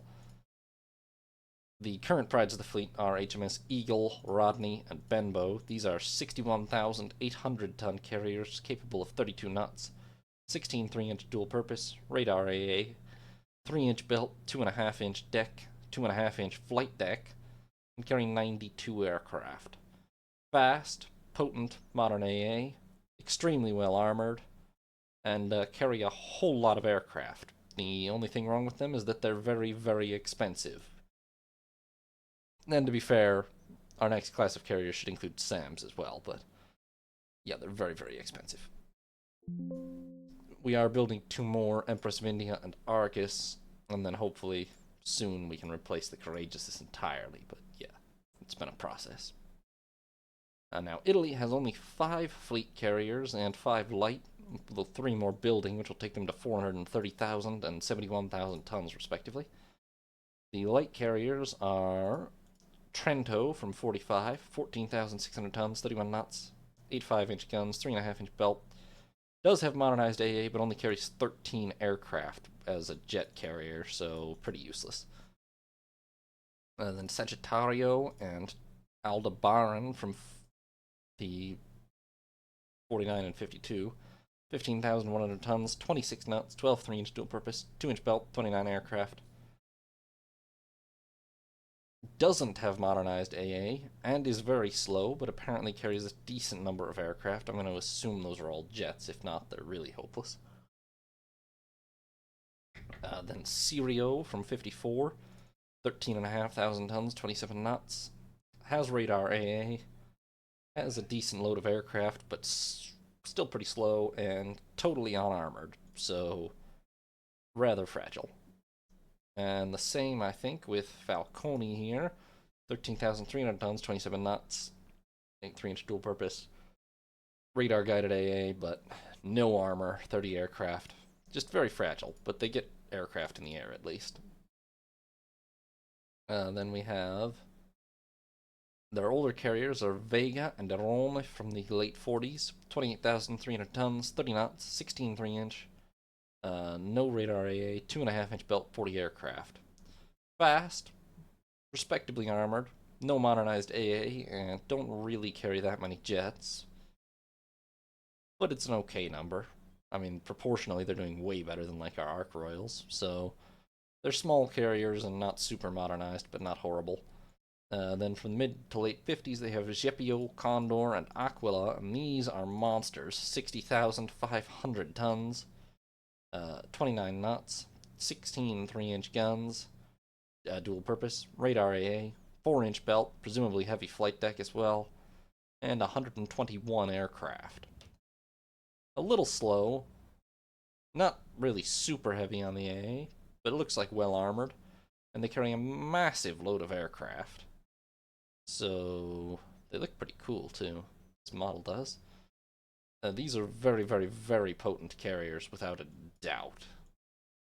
These 3, they are very nasty. And they're building 3 even larger carriers, Persio, Sparviero, and Andromeda, so the Italians have really got a pretty potent carrier force brewing there.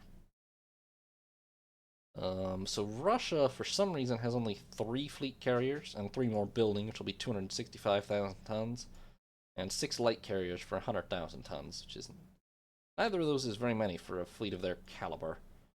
I mean, they're pretty... where's all their tonnage going? Battle cruisers. Like, a third of their entire fleet is battle cruisers. That is a weird choice. I mean, yes, they're powerful, but... it's kind of the carrier age here, folks. Anyway, they're light carriers. Volga from 45, 12,900 tons, 30 knots, unmodernized AA, and only carries 15 aircraft as a jet carrier, so pretty useless. Itil from 49, 15,100 tons, 27 knots, 12 3-inch dual purpose, 1.5-inch belt, 29 aircraft.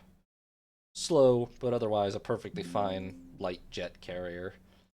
Donetsk, Kazan, and Yake from the 50, built pretty far apart for an AI class actually, but from the 50s all 14,800 tons, 27 knots, 8 3-inch, 31 aircraft.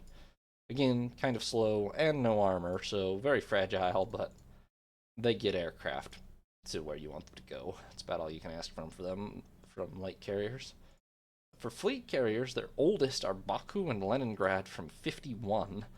These are 35,000 tonners, capable of 29 knots, 16 3-inch dual-purpose guns, radar AA, 3-inch belt, 67 aircraft. I mean, they're a little slow, but they have a decent AA armament, decent armor, and they carry quite a few aircraft, so pretty potent carriers all around.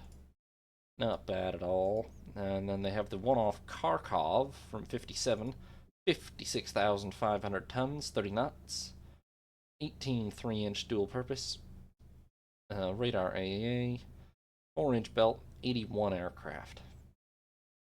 Actually, this feels like it exists to make my Eagle look good, because, I mean, the speed is good. Like, okay, I'm being harsh here, because the speed is good, the armament is good, the armor looks very nice, and she carries a lot of aircraft. So this is a very scary carrier. But on the other hand, at just 5,000 tons less, she's 2 knots slower, and carries 14 aircraft less, and probably is less armored. Maybe is equivalent in armor, it's hard to say, but definitely has less AA. Slower, less aircraft, and less AA at least than the Eagles, on 5,000 tons less, so yeah. I feel relatively good about the Eagles looking at this, even though this is pretty formidable. And then they have Gorky, Pira, and Sverdlovsk, which are somewhere in between those two classes that are building now, but not finished. Now, Germany has 14 fleet carriers for 854,000 tons, counting the ones that are building, but that would put them second in the world on fleet carrier tonnage, and 11 light carriers for 157,000 tons. Now, the light carriers, they have Jade, Dinkel, Muna, and Isar from the late 40s, well, fit into 50. 14,000 tons, 29 knots, 8 3-inch dual purpose. Unmodernized AA, but still carries 28 aircraft, so, and decently fast, so, oh, and some of them have modernized AA, apparently, so, assume most of them do, maybe I just don't have intel on this one. In that case, they're reasonably fast, still totally unarmored, so still pretty fragile, but they carry decent load of aircraft. Then Reknitz, a one-off from 50, 15,000 tons, 27 knots, 12 3-inch dual purpose, unmodernized AA, 2-inch belt, 29 aircraft. Kind of slow, but armored, and otherwise very similar. I mean, carries some aircraft, etc. Not much to differentiate light carriers, if we're being honest. That's why I run through them so quickly. Then from the 50s, they have Vils, Sala, Uyker, and Erft, which are 14,800 tons, 27 knots, 8 3-inch dual purpose, modernized AA, 31 aircraft, no armor, I mean, they're just fragile. They're really fragile. These ones with no armor and not that much speed, they're very, very vulnerable to any kind of return airstrike or potentially even being caught by a surface force.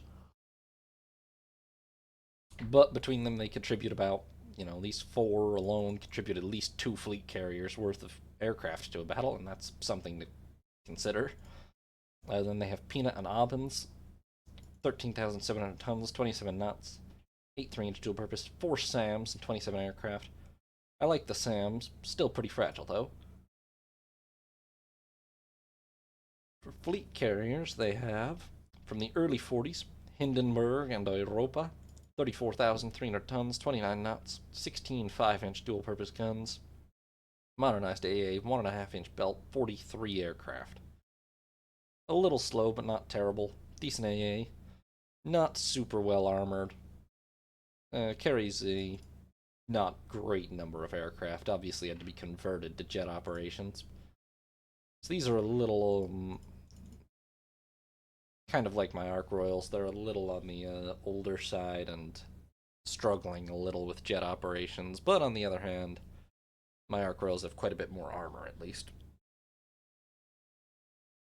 And carry slightly more aircraft and more speed. So then we have Grunau, Mulki, and Kratzeberg from the mid 40s. These are 34,800 tons, 28 knots, 16 4-inch dual purpose. Unmodernized AA, 3-inch belt, 75 aircraft, no, 49 aircraft post jet conversion. Okay, yeah.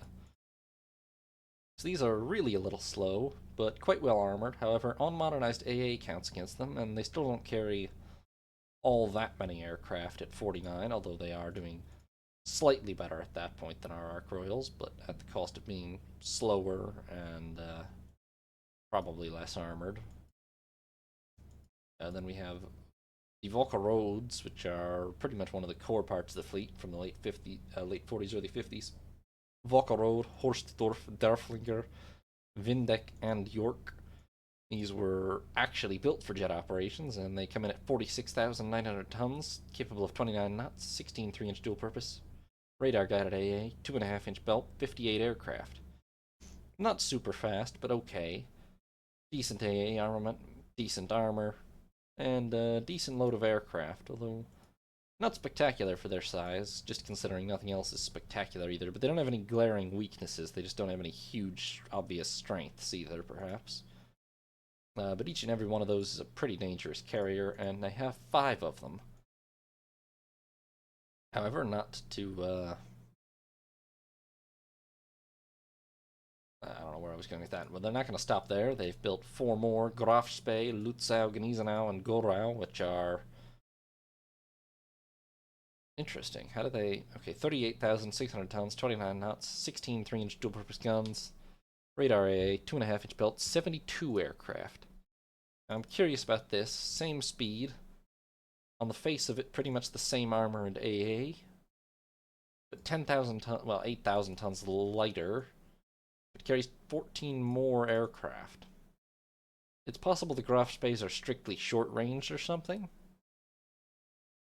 In order to achieve that difference in aircraft on a lower tonnage and no glaring other statistical changes, there's something deeply wrong or limited about the Grafspees. I don't know what, but something that isn't on the Volker roads.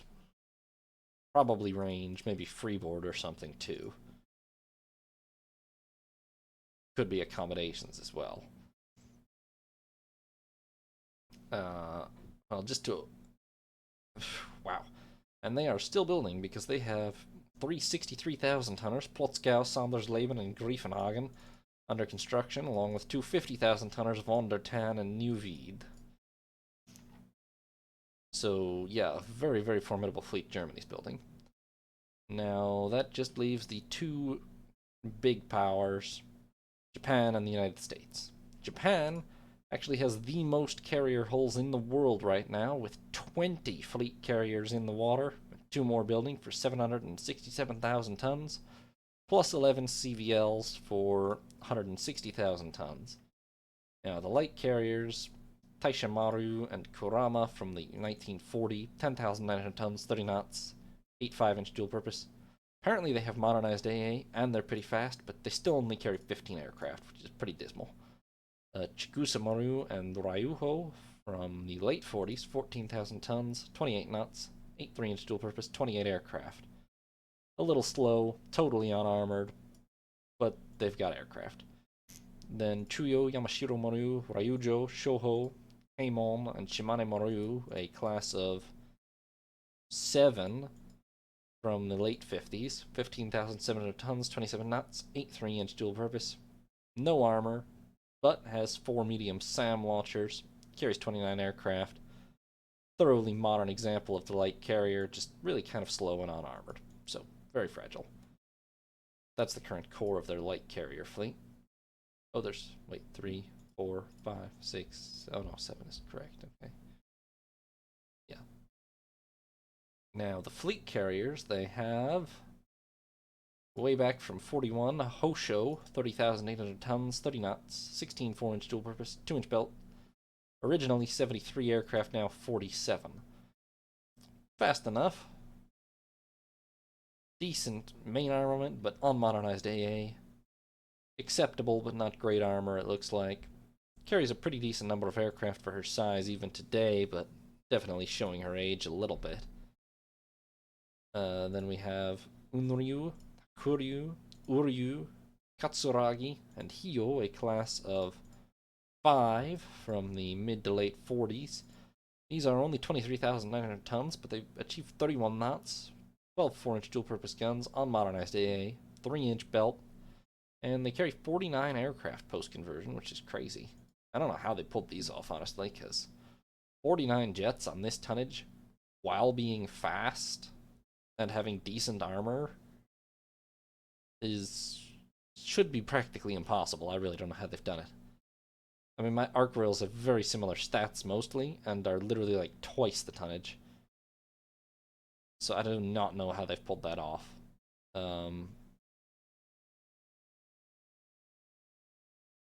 Perhaps they're just short range or something. I mean, something could just be glaringly wrong with them. I don't know. Then we have Teiho, a one-off from 47, 37,700 tons, 30 knots, 16 3-inch dual-purpose, 3.5-inch belt, 48 aircraft. Fast enough. Still no modernized AA, but good armor and a decent load of aircraft. So,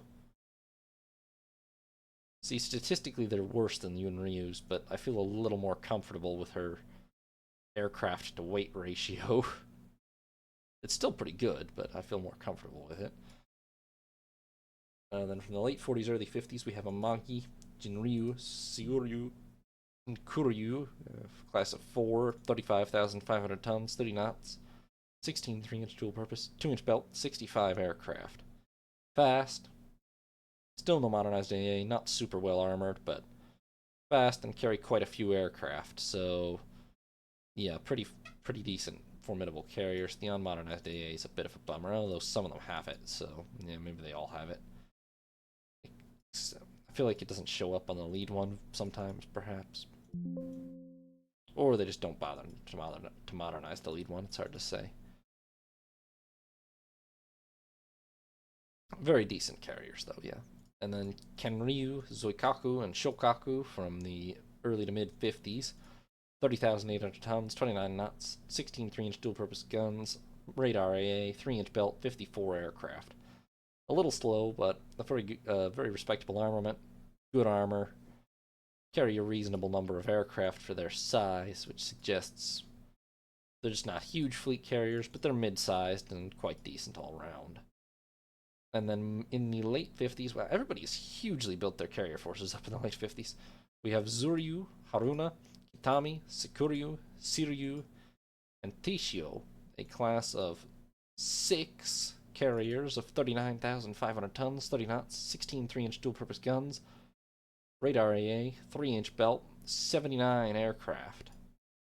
Fast, respectably armed, respectably armored, a lot of aircraft for their size.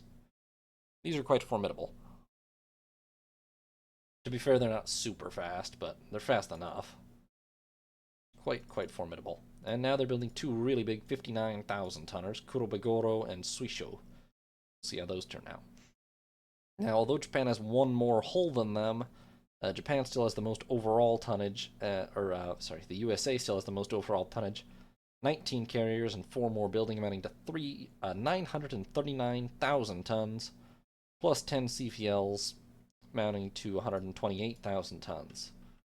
The light carriers, we have Altamaha from 39, 10,500 tons, 28 knots, 6 5-inch guns, not dual purpose. Does have radar AA, which, why even bother? She's not very fast, doesn't even have dual purpose guns, no armor, and she only carries 14 aircraft, so that's pretty hopeless. Then we have Chenango and Independence from 4D, 10,600 tons, 30 knots. At least has dual purpose guns, radar AA, but still, I mean, she's fast, has dual purpose guns and radar AA, but she has no armor, and she carries 14 aircraft, so really, why bother?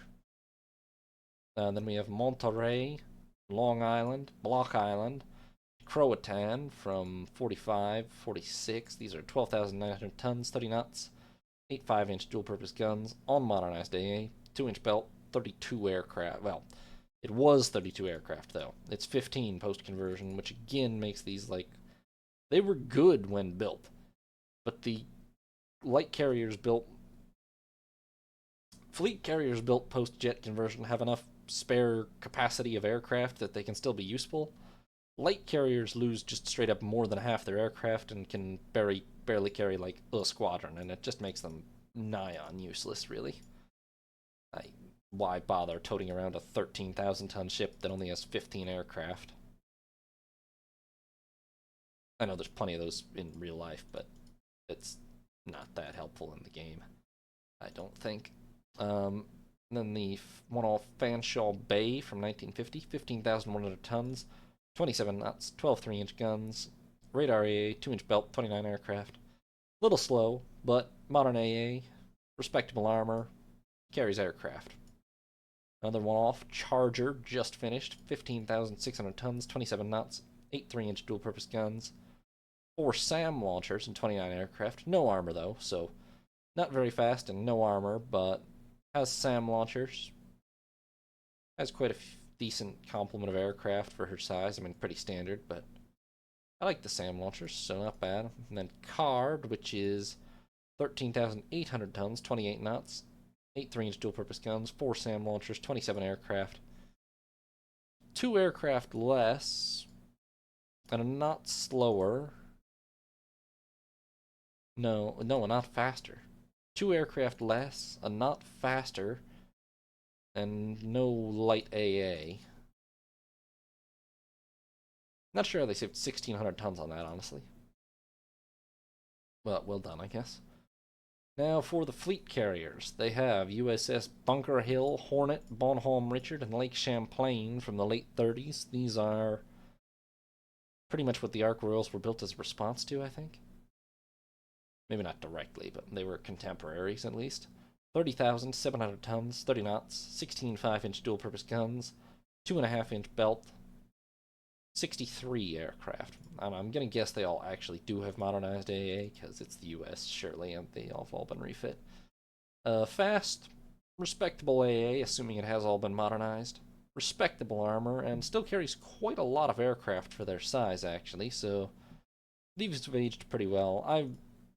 They have 15 more aircraft than the Ark Royals, but they have less armor, and they're slower, so, well, they are slower still, actually, yeah. It's still a bit of a toss-up, probably. I've probably overdone it on carrier speed. I'm realizing that more and more as I look at all these AI designs. Practically none of them do more than 30 knots, but I like being able to do 32. I can run away from things better that way. Anyway, we have Bennington, Boxer, Shangri-La, and Franklin D. Roosevelt, which are from the early 50s, 35,700 tons, 29 knots, 16 3-inch dual-purpose, radar AA, 3-inch belt, 65 aircraft. A little slow, even by the AI standards, just below 30 knots. Decent armament, decent armor, nothing special, and a pretty normal number of aircraft for the size. But quite good. I mean, these are all very nice carriers. They're just sort of very generic mid-range carriers, but they're very nice. They'll definitely get the job done.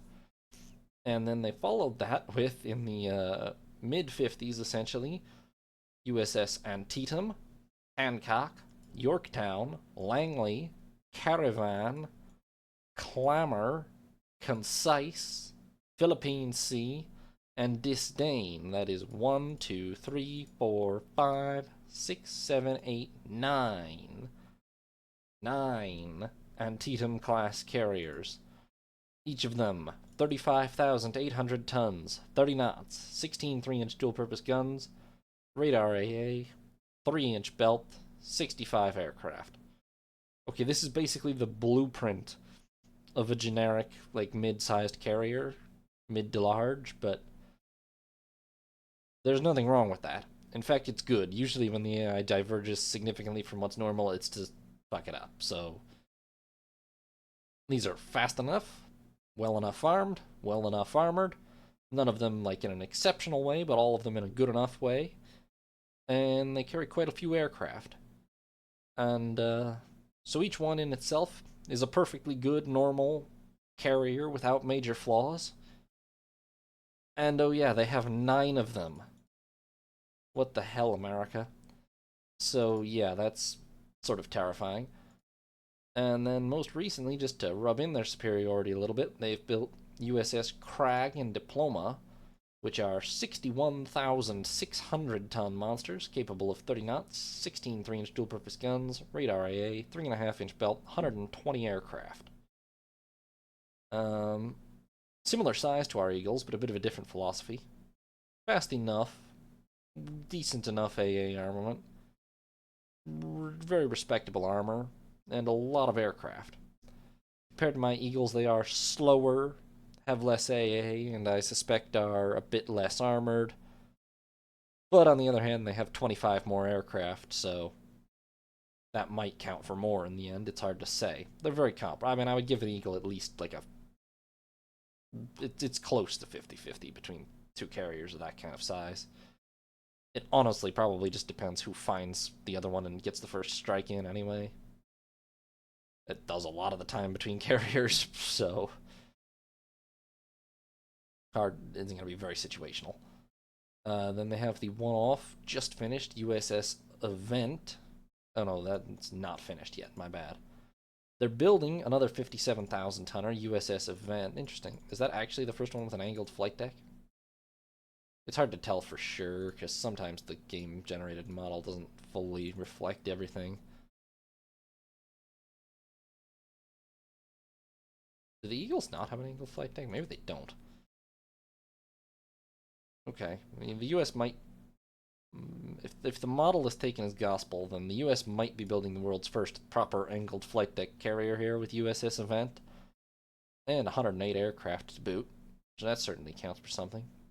No flight deck armor according to this stolen plan, though, so less armored than my Eagles.